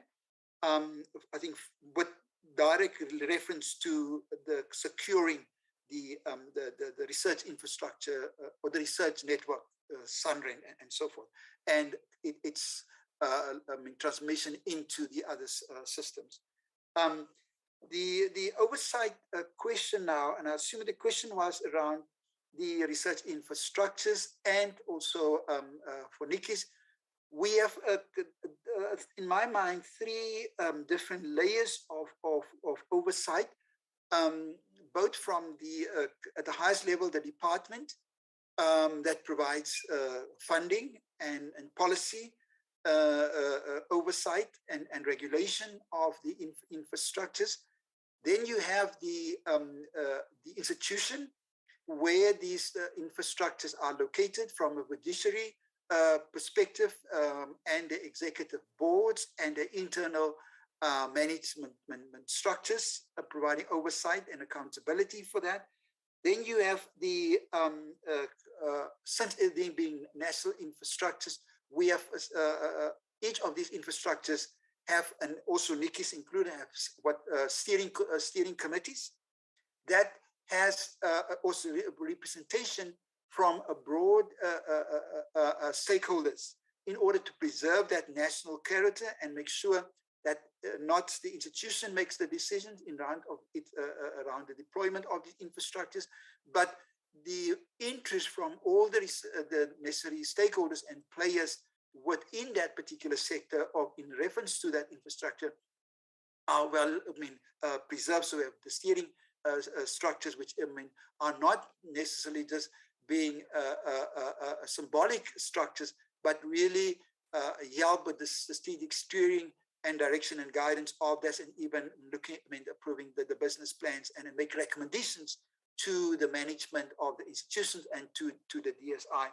And at the lowest level, but also if we turn it around now, is advisory structures where we draw on including international experts now here, and not necessarily domain or scientists now here, but people from other sectors, in also to ensure that the strategic intent is preserved and is oversight in terms of impact in relation to the broader national imperatives and priorities of the country. So those are the different levels of oversight that we provide, apart from the user fora that's within these infrastructures, and the DSI providing not just policy and funding, but also content, guidance and oversight to this infrastructure. So that's, what I can say, and that's probably true for all the say for NICIS and for SARIR. The equity of the cyber infrastructure, and even also for the SARIR infrastructure, you will never have an adequate system in terms of what's needed now here, because we talk about the very dynamic and evolving sectors now here. But you have to draw circles in the sand now here at any particular point in time now, to say that this is what we want to pay attention to, because of what is required and necessary to drive the research agendas and the priorities of the country. So within the current space, we have, as we've indicated, we have provided adequate provision of the research infrastructure, as well as from the cyber infrastructure point of view. But it's an evolving field, and so we have to refresh and upgrade and replace all the time. So that makes the question of adequate, very difficult. But as I can say now, the infrastructure in the country at the moment is sufficient to respond to the requirements within the scientific community. And as we've been shown now by COVID as well, in responding to the eventualities of a disaster such as COVID, that we could respond very positively and efficiently compared to even some of the developed countries, as a result of investment in research infrastructure, not over, over a longer period of time. Because if there was not that foresight and vision of the country to have long-term investment in these infrastructures, we would have been found very much wanting at a time when with the outbreak of the COVID, but because of this foresight. So, that's my response to that. With regards to the SADC, Dr. Tole can also comment on that. The NICIS is very involved in the region and on the continent, in particular, as I've indicated in my presentation, through the training and building capacity in the SADC region.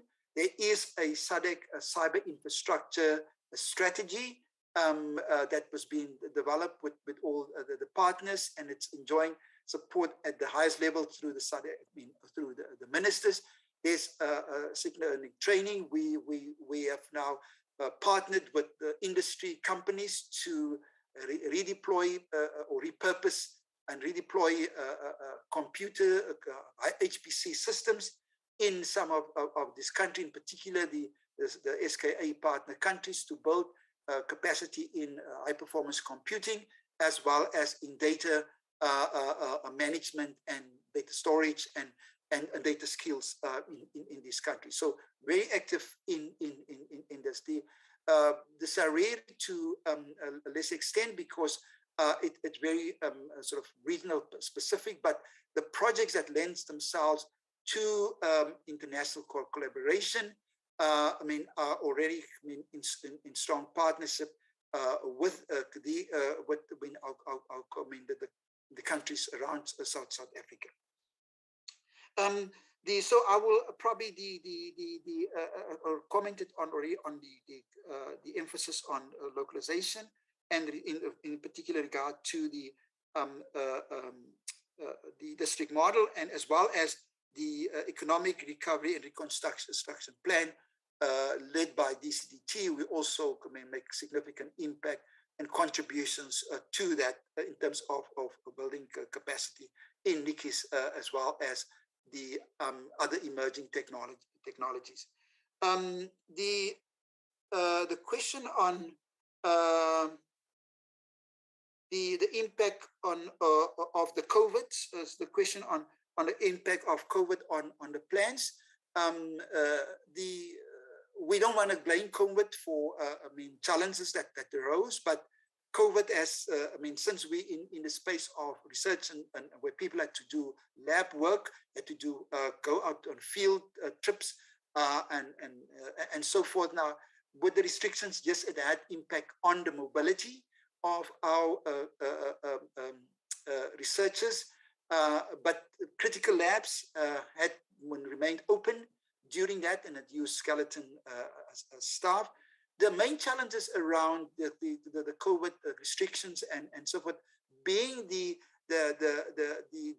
rollout of some of the dedicated and large equipment, which had to be ordered from overseas, and then because of the travel bans and the mobility of people, could not be delivered on time. However, that had been, the backlog has been addressed to a large extent. So that we resolved some of those issues around that. In terms of the NICIS, it was also the rollout, digging trenches and rolling out these fibers to the different metros and along the roads. So again, the impact was more from a mobility point of view in out here, and also bringing people together in deciding on the request for proposals and interacting with the industry partners in finalizing these contracts and so on. So that's the COVID impact on that. But as I said, we have worked through over the last few months when the restrictions been lifted. We have worked through some of these issues to a large extent. The implementation of the outstanding RIs, and it's a question that was raised by two members.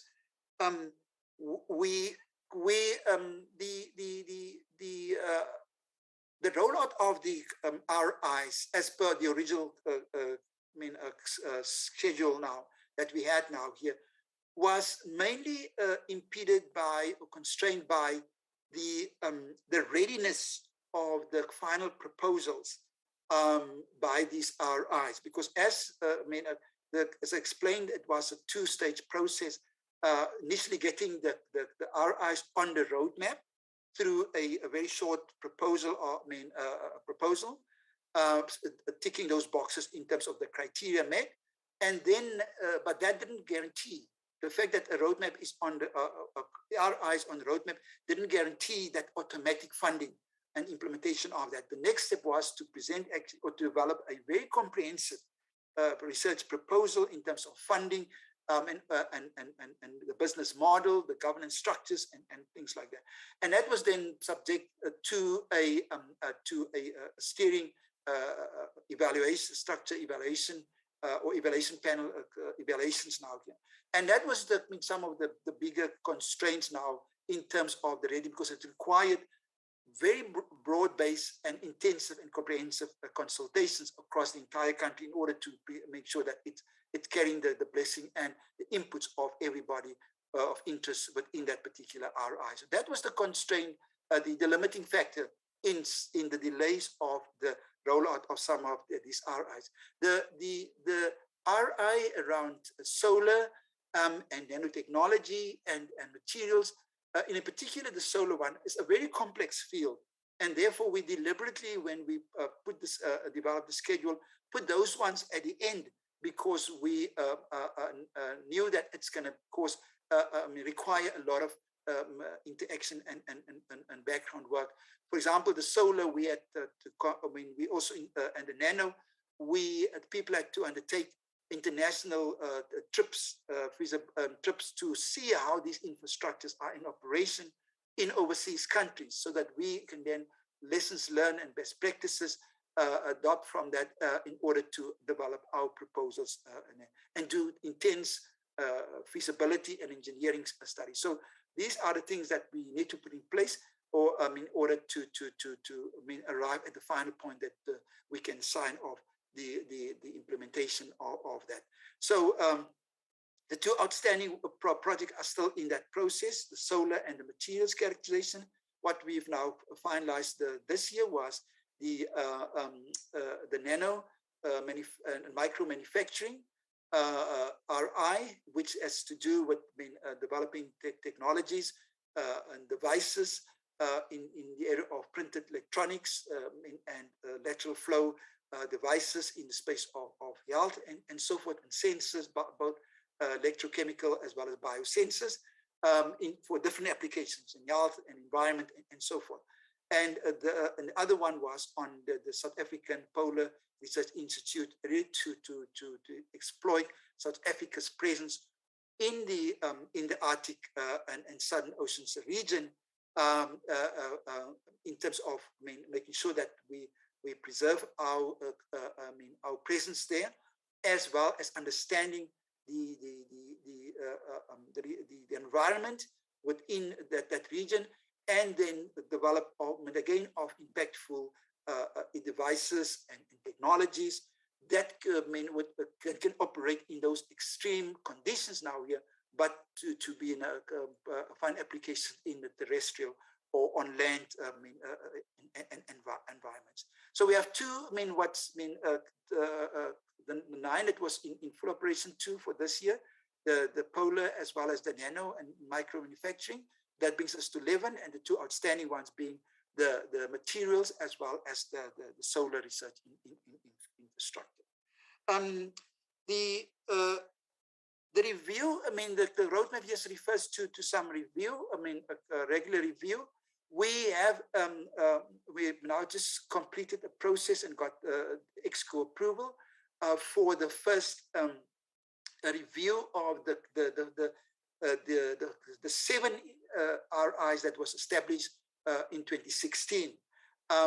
So we rather refer to this as the evaluation, because there were these infrastructures that at their own startup challenges and way of getting itself off the ground.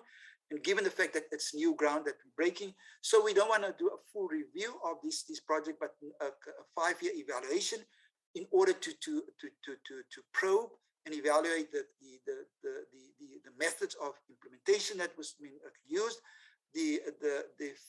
how well these infrastructures are on their way in establishing themselves, the locations where they are, and also the initial impact of that. So we'll do next year from April 1st, we will do a 5-year evaluation of the first 7 infrastructures that we implemented. And then after that, in 5 years' time, we'll do then a proper review of the entire infrastructure roadmap, which will include now a review of infrastructures that may have to be terminated because they have not reached that level of maturity, and then others, revision of the roadmap in terms of bringing in a new projects. There was a question on the presidential youth programs and the internship program that Dr. Saleti was, probably could again respond to, because those are general items within the DSI. The implementation of the RIs already addressed that. I've addressed the review of the SARIR. And then also the question of the adequacy of the research infrastructures. I've addressed that from a principal perspective and what being required. How many sites are connected?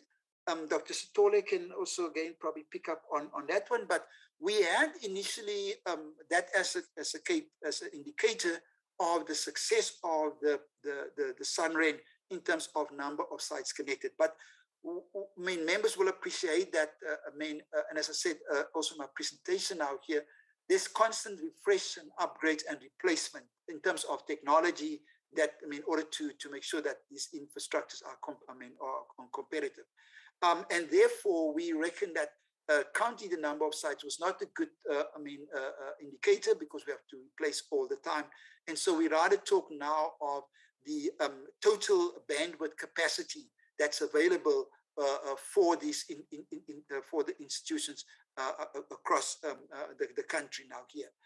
And then they can draw on, because the capacity that a particular institution is using depends on their requirements. So we made available more than 5,000 gigabits per second total bandwidth for the country, and then the institutions will draw on that. What's important for us is to ensure that all the universities, the rural, the satellite campuses in particular, the rural and remotely located campuses are all connected with efficient or sufficient connectivity to participate in national and international collaborations, but in the COVID times to deliver effectively on the supply of teaching material to the students.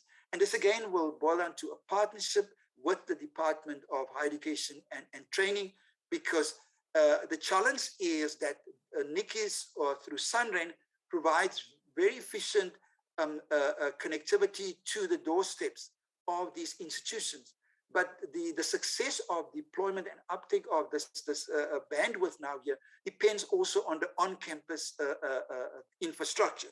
But that's a space that we don't play in now, and that's where DHET comes in, and they have their own budgets and programs to address that. And I know that sitting on the structures at DHET for infrastructure, this MTF that we're currently in here, the budget was focused on really on the digital infrastructure within the universities, both from on-campus infrastructure, but also to introducing models to make sure that they're efficiently deployed within it. So it is a partnership also now. So the number of sites, it's in the more than 500, probably 600 sites that are connected, but that's not a true reflection. It's rather the total bandwidth that we have, which is more than 5,000 gigabits per second. And as I said, now it's the make sure that everybody is connected. Then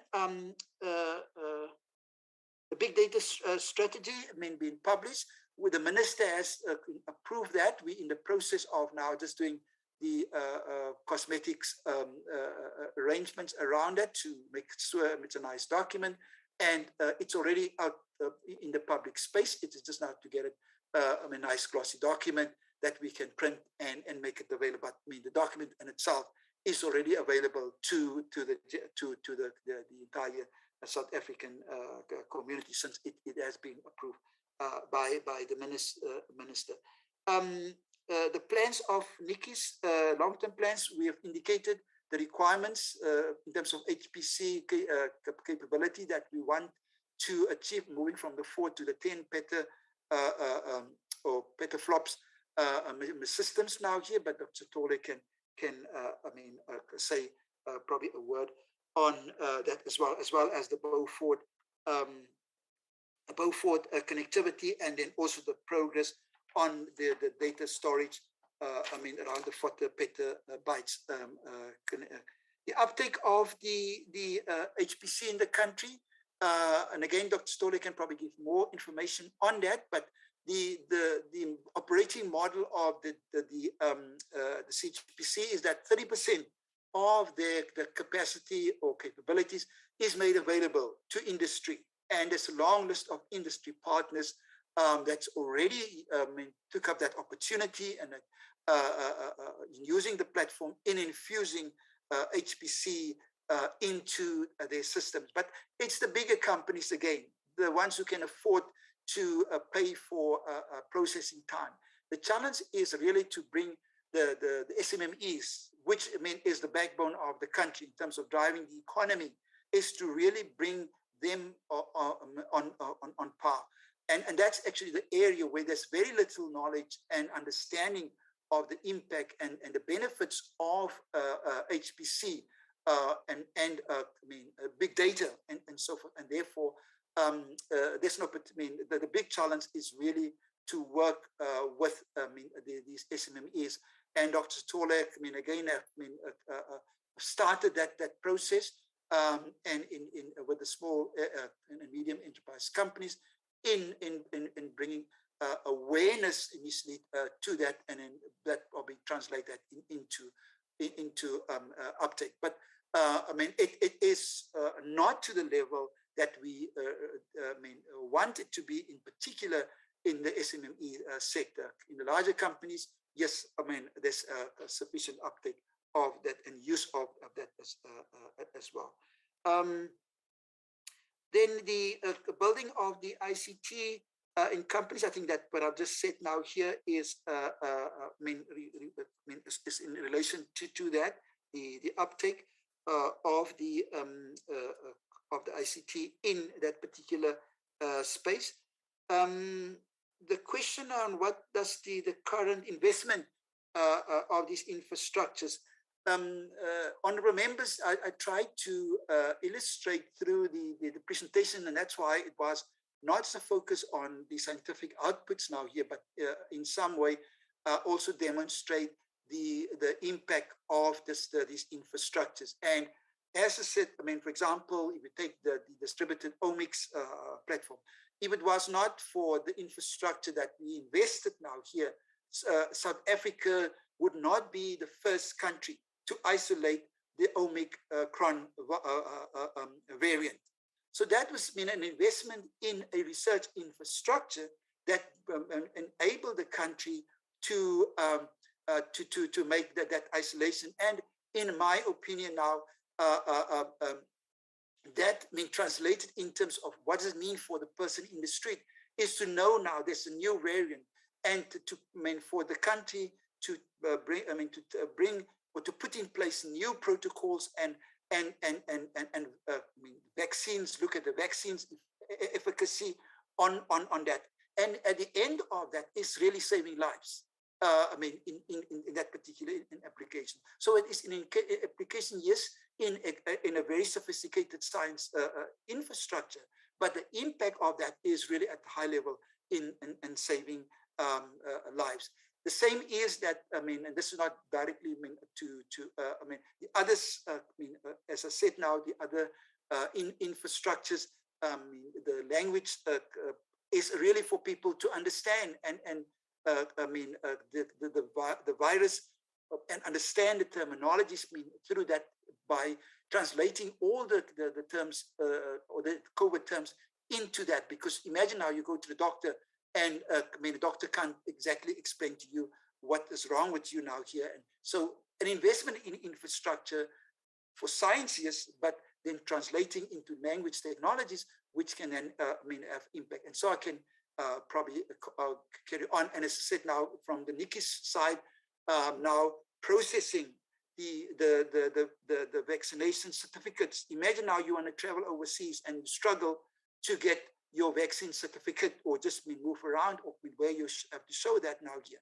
You struggle to get that now here, and you know now it's a seamless process. You go online, you apply, and behind the scenes there's a huge operation in processing these thousands and millions of people that has been vaccinated now here to process their certificates, so that you just click of a button can at the end and that. So these are examples which I can cite now here, which really is an investment in science, but with huge in societal impacts, and directly to which the man in the street can directly relate to, because he's has in his hand a vaccination certificate, which has been gone through a very elaborate process behind the scene.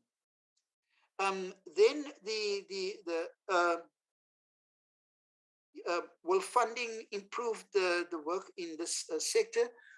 Yes, funding will always be welcome, because, and I'm saying this is that, there are certain things that we still want to do, but because we also be mindful that, COVID, and even before COVID, the economy was not at a good space now here, and therefore we want to do the best and stretch the purse with the funding we get at the moment now here, to deploy these infrastructures that we have, and we can see that the investment already yield the necessary or the desired outcomes. But funding remains a challenge because you want to, for example, level the playing fields in bringing in develop more infrastructure capability in your historically disadvantaged universities, for them to also participate on a more equal footing in the national system of innovation, and it's what is required of it. The question now on the big data and data and big data. There's a lot of clarifications or explanations around, and Dr. Satole from a technical point of view can also, but it is basically to say that it's data, that it's more data, and it's data that cannot be handled by the traditional tools that we have in our year. And I was thinking about an example that if we think of the medical records in a doctor's practice, the doctor has probably 100 patients or so that he is regularly seeing now here. So there's the records of your medicals. That's manageable. You can use Excel or that to analyze the data, and then probably see how regular a person comes to doctor. Dr. Didi? Yes? We're almost 45 minutes now into the answering session. If you could, please make sure that you guys wrap up in the next 10 minutes. So yeah, no, I'm wrapping up, Chair. Thank you very much. I think the last question is just to the data and big data. So the doctor's practice, probably the medical records in the doctor's practice, that's a small, a small data set. But if you think of all the medical records from the doctor's practices, from the hospitals in the country, in order to extract patterns and behaviors of the patients, that becomes an extreme data problem, and you cannot do that with traditional tools. You need a high level computers and to do the processing of the data. Chair, I think it was the right point that you intervened, because I can stop here, and I've missed a couple of questions that you raised, which you can probably restate to us, but this is my contribution to this. Thank you very much. Probably I should give a response, Chair, that Mr. Patel had not prepared for the participation in this program around the presidential youth project. So we will come back and put it in writing as an undertaking and the internship program to see whether any of our youth have been located in this real infrastructure. Probably there was one more question which Dr. Stolle should do in sweeping up and talking about that in the next 5 minutes on probably what they've done on the SMMEs, but also on the growth of the cyber infrastructure. And then we can wind up within the time that you have given us. Thank you. On ethics, Yes. there was a question from Honorable Isia on ethics and the standards. So maybe Dr. Stolle, you can pick up that. No, thanks, Prof. And thank you, Chair.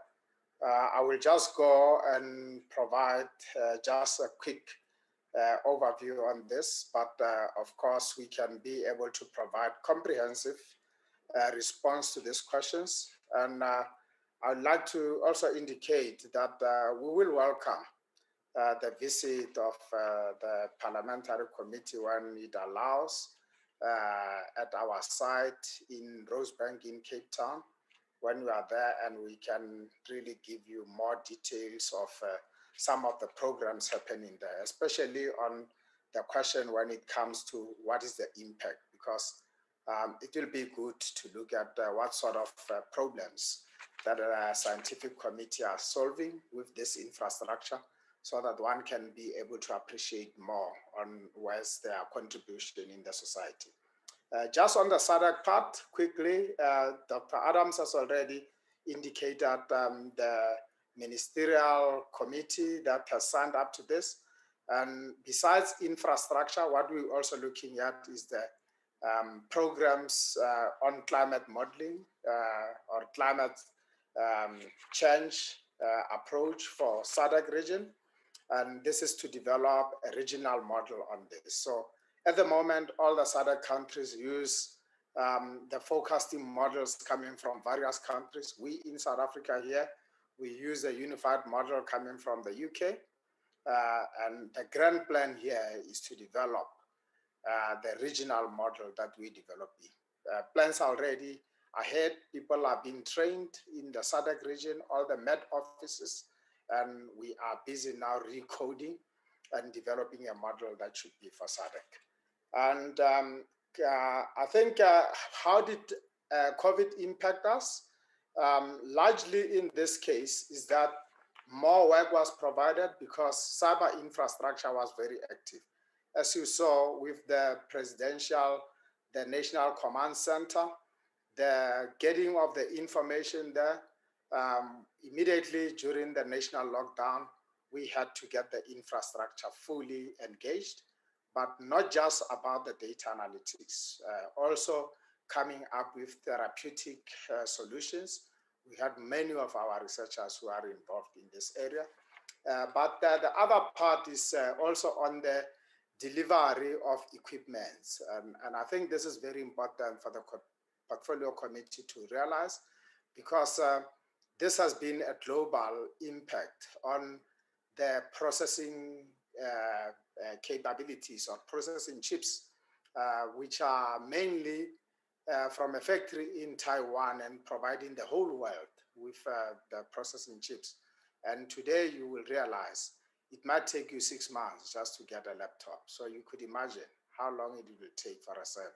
So that's a challenge that we are looking at. But the impact on this obviously is there is now slow delivery of the project because the expected time of delivery now are stretched from 6 months to more than a year. So some of the projects are being delayed in this space. And in terms of where do we want to go, the future obviously, as Dr. Adams has indicated, more processing capabilities required. Just when we look at what is required for the SKA, we're talking about at least an exaflop machine. Today we are just on the petaflop machine. So we are 1,000 lower than where we need to be. So, but we obviously understand the fiscal constraint, and we grow organically. So whatever that we have, we make sure that we stretch that. So at the moment, as you can see, we have got a 1 petaflop machine, and we are increasing this now at the moment to a 4 petaflop, and we're planning to increase that to 10 petaflop over the next 5 years. But the requirement from our research community and also the implementation agencies like your South African Weather Services require more, but we have to be cautious of what is in there. So I think this ties on to the question of will enough funding be available? Yes, it will help quite a lot, but we understand the constraints that are there. So whenever things are improving, we can be able to increase on the competitiveness of the country. The update on the SKA Canoven, committee members will know that we build our network based on what is available in terms of the dark fiber. Mainly, we have been using what is available from the state-owned enterprises. Our first backbone was built on top of the telecom dark fiber, and today the backbone is based on Transnet dark fiber.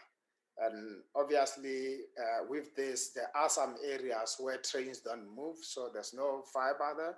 So for that, we build our own. So Canoven is one of those where we are building fiber coming from Canoven up to Beaufort West so that it can get into our backbone, because at Beaufort West, then it joins on the Transnet dark fiber. So for that, we have to do, it's a new build, you have to do the trenching.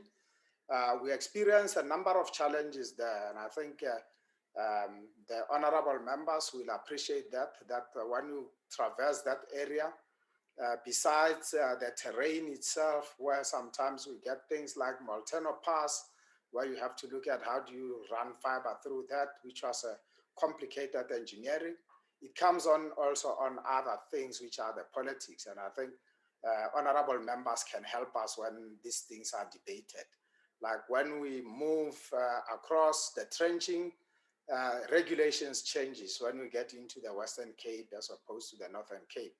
Northern Cape, we can trench up to 1 meter, but when we got to the Western Cape side, the regulation says you need to trench 1.5 meter, which obviously impact a lot into the budget.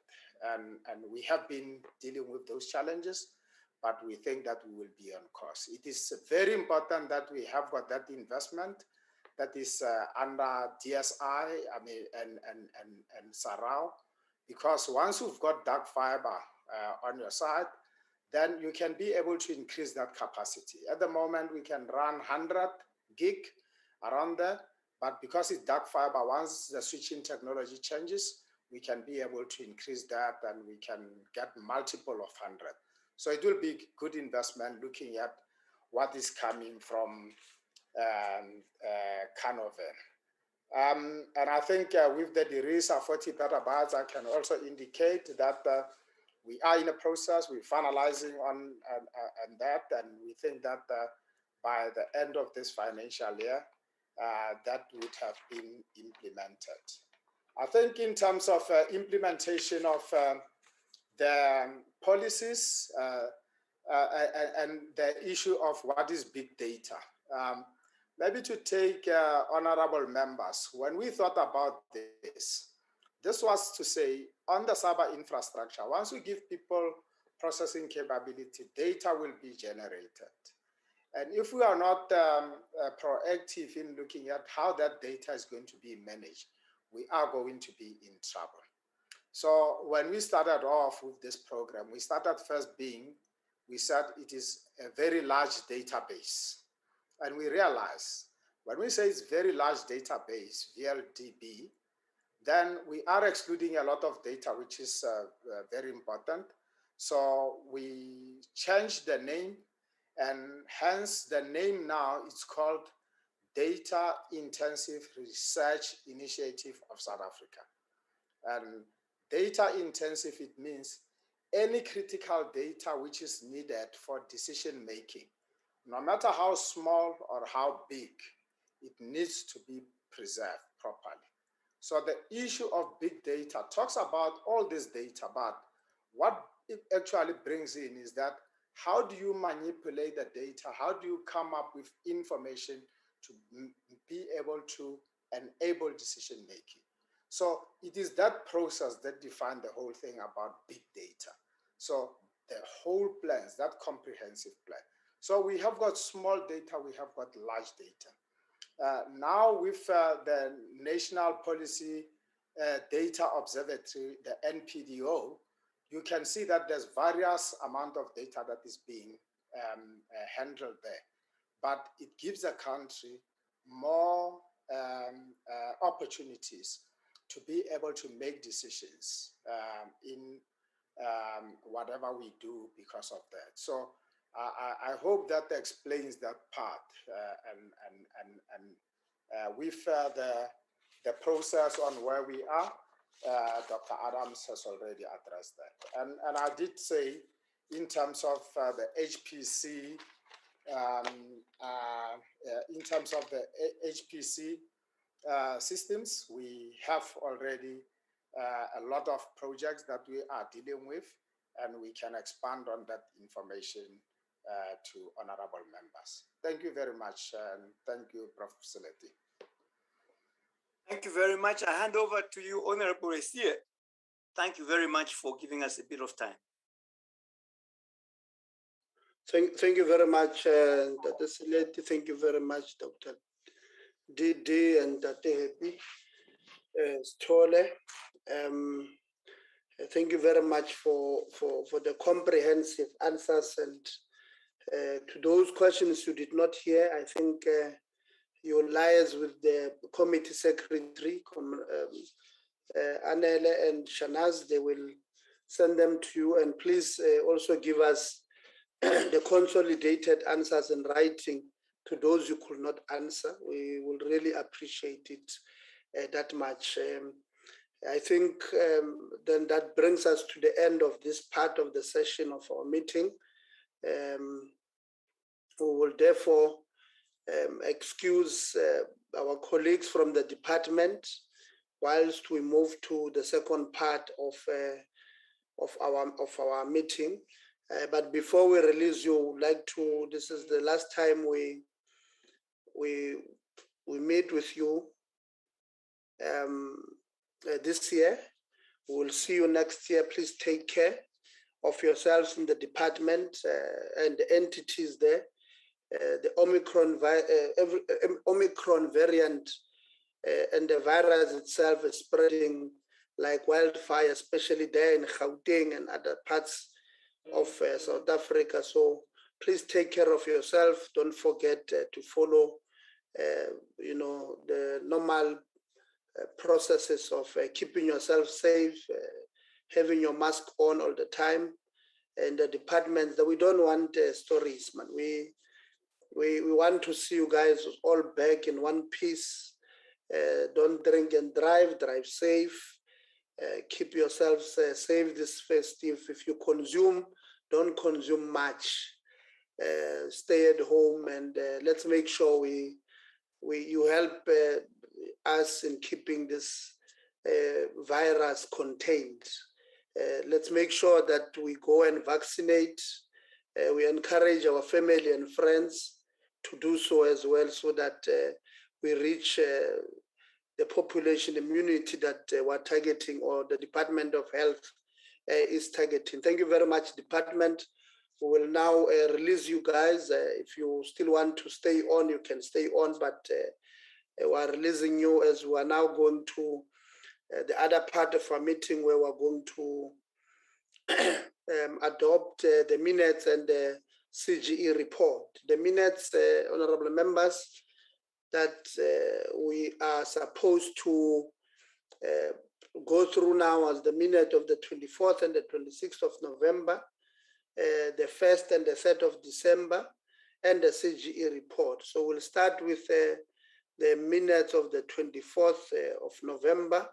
I will note hands of members who want to make additions or corrections to the minutes. If you remember, it was the meeting we had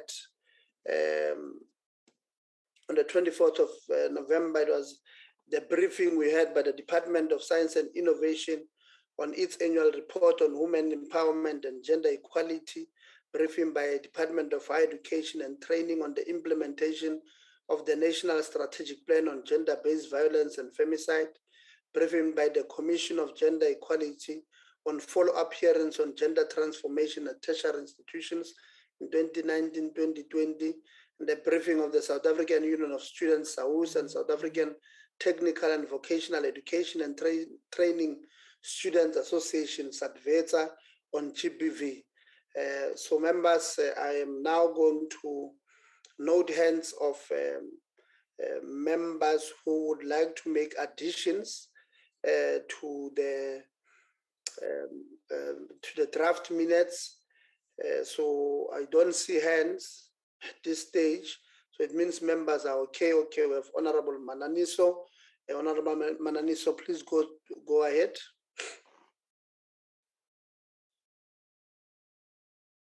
You can go ahead, Member Mananiso.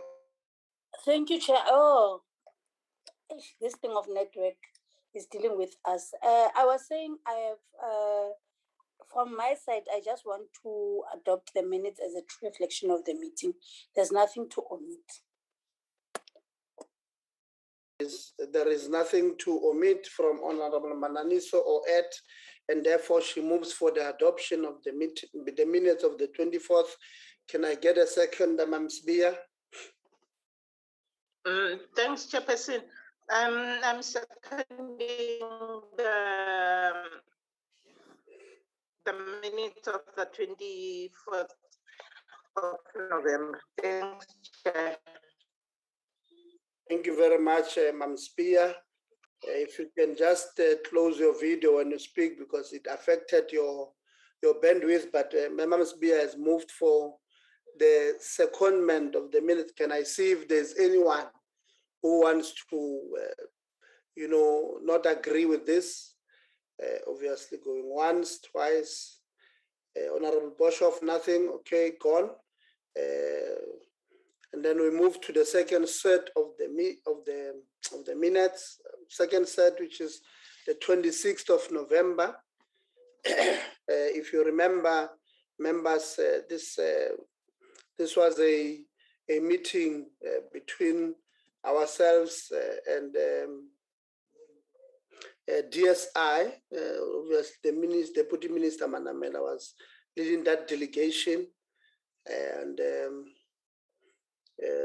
Dr. Morfe from the DSI side was also leading that presentation. Is there any member on the platform who would like to make an addition to the minutes or to make correction to the minutes or just to move for the adoption of the minutes? Members? Zandla Pezo. Honorable Mananiso. Thank you, Chairperson. My Izandla Pezul is based on the fact that the minutes are a true reflection of the meeting. Thank you. I'm moving for the adoption of the minutes. Honorable Mananiso moved for the adoption of the minutes. The second, Ma'am Sbia. Thanks, Chair. I'm seconding the adoption of the minutes. Thanks, Chair. Seconds the adoption of the minutes. Any descending view? Going once, going twice. Boom, gone. Now we move forward, members. The minutes are adopted. We move to World AIDS Day minutes, the 1st of December. It was the briefing by the Department of Higher Education and Training, National Student Financial Aid Scheme, University of South Africa, USAF, South African Public College Organization, SAPO, South African Union of Students, SAUS, South African Technical and Vocational Education and Training Student Association, SADVESA, on preparation for the 2022 academic year. Honorable members, I am noting the hands of those who want to make additions, who want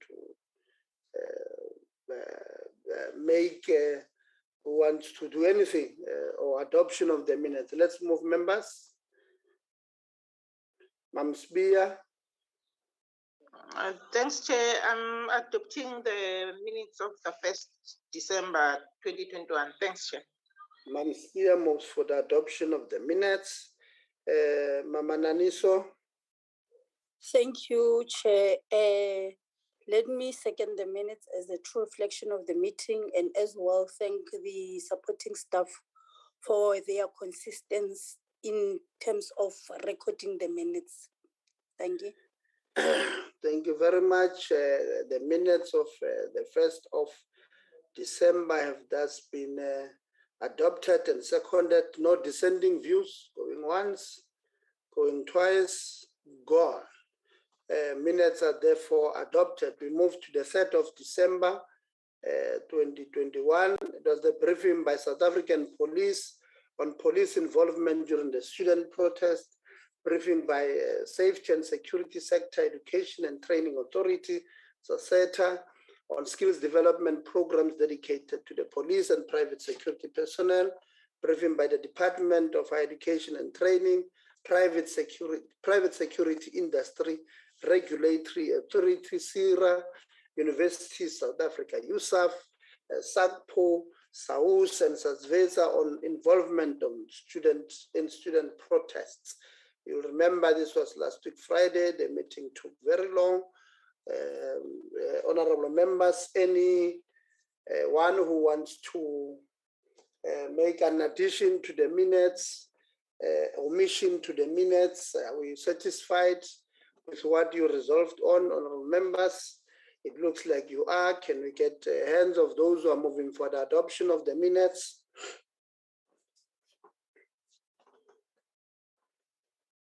Mamsbia has a hand up. Mamsbia.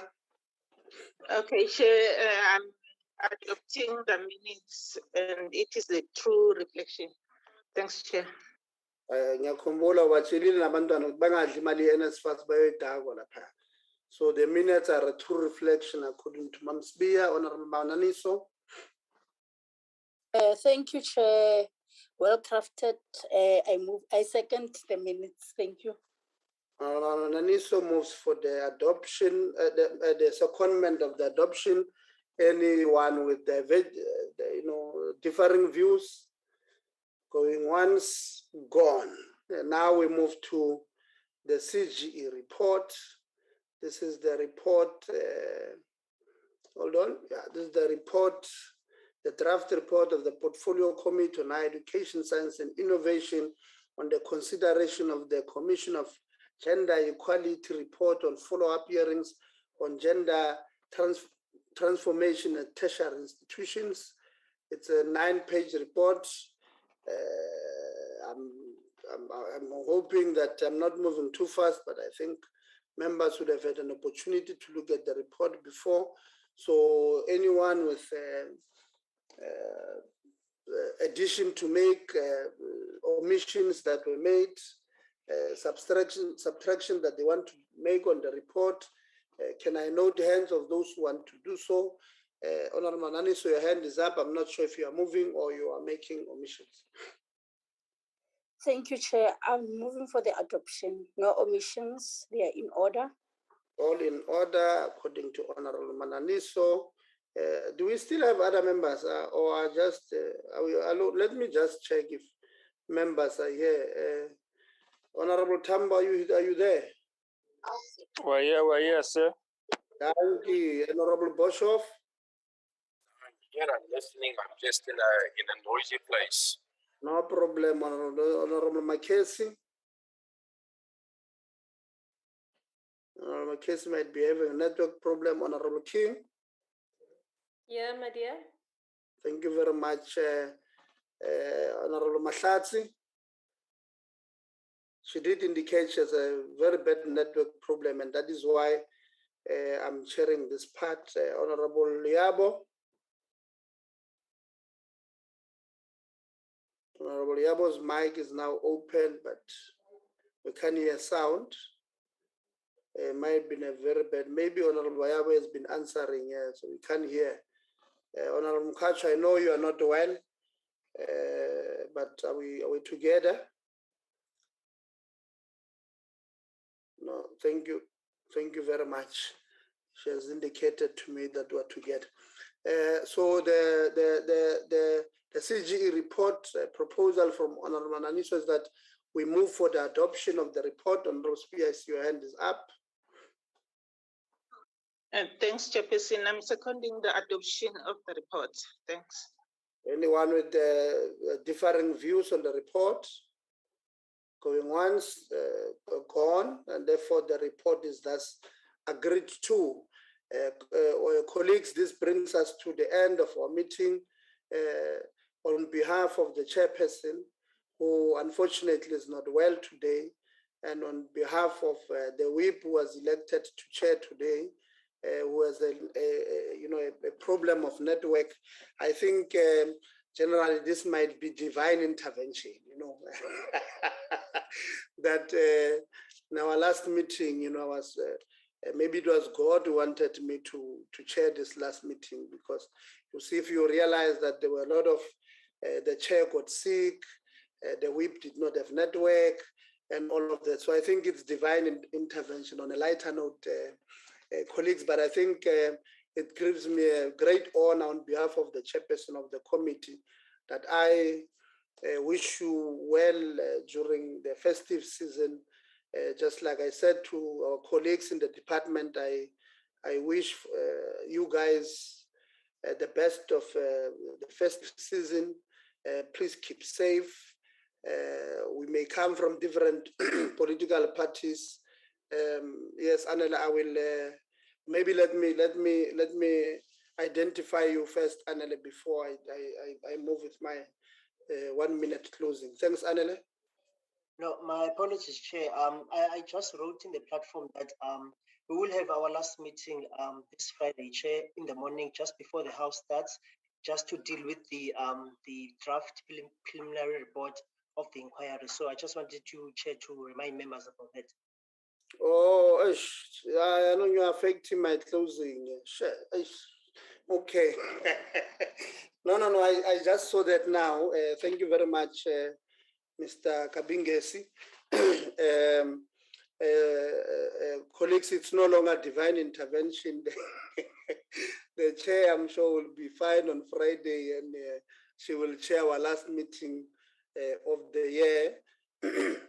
But yes, from myself, I think have yourselves a great festive. We'll see one another on Friday, obviously. This message of Mr. Kabingesi has affected my closing. It's no longer divine intervention, but I think without wasting time, it's almost 12. Honorable members, we will see you later in the House. The House starts at 3 p.m. today. It's the ministerial answers in the governance cluster. So those of you, I know some of you might be serving in other committees as well, and therefore you might also be in the governance structure. Those of you who might who might be asking questions to the governance ministers, the best of luck. Let's see one another later on today. Get well, get better, get well soon, Chair. We'll see you on Friday, honorable members. The meeting stands adjourned. Thank you very much. Long live the Long live the chair.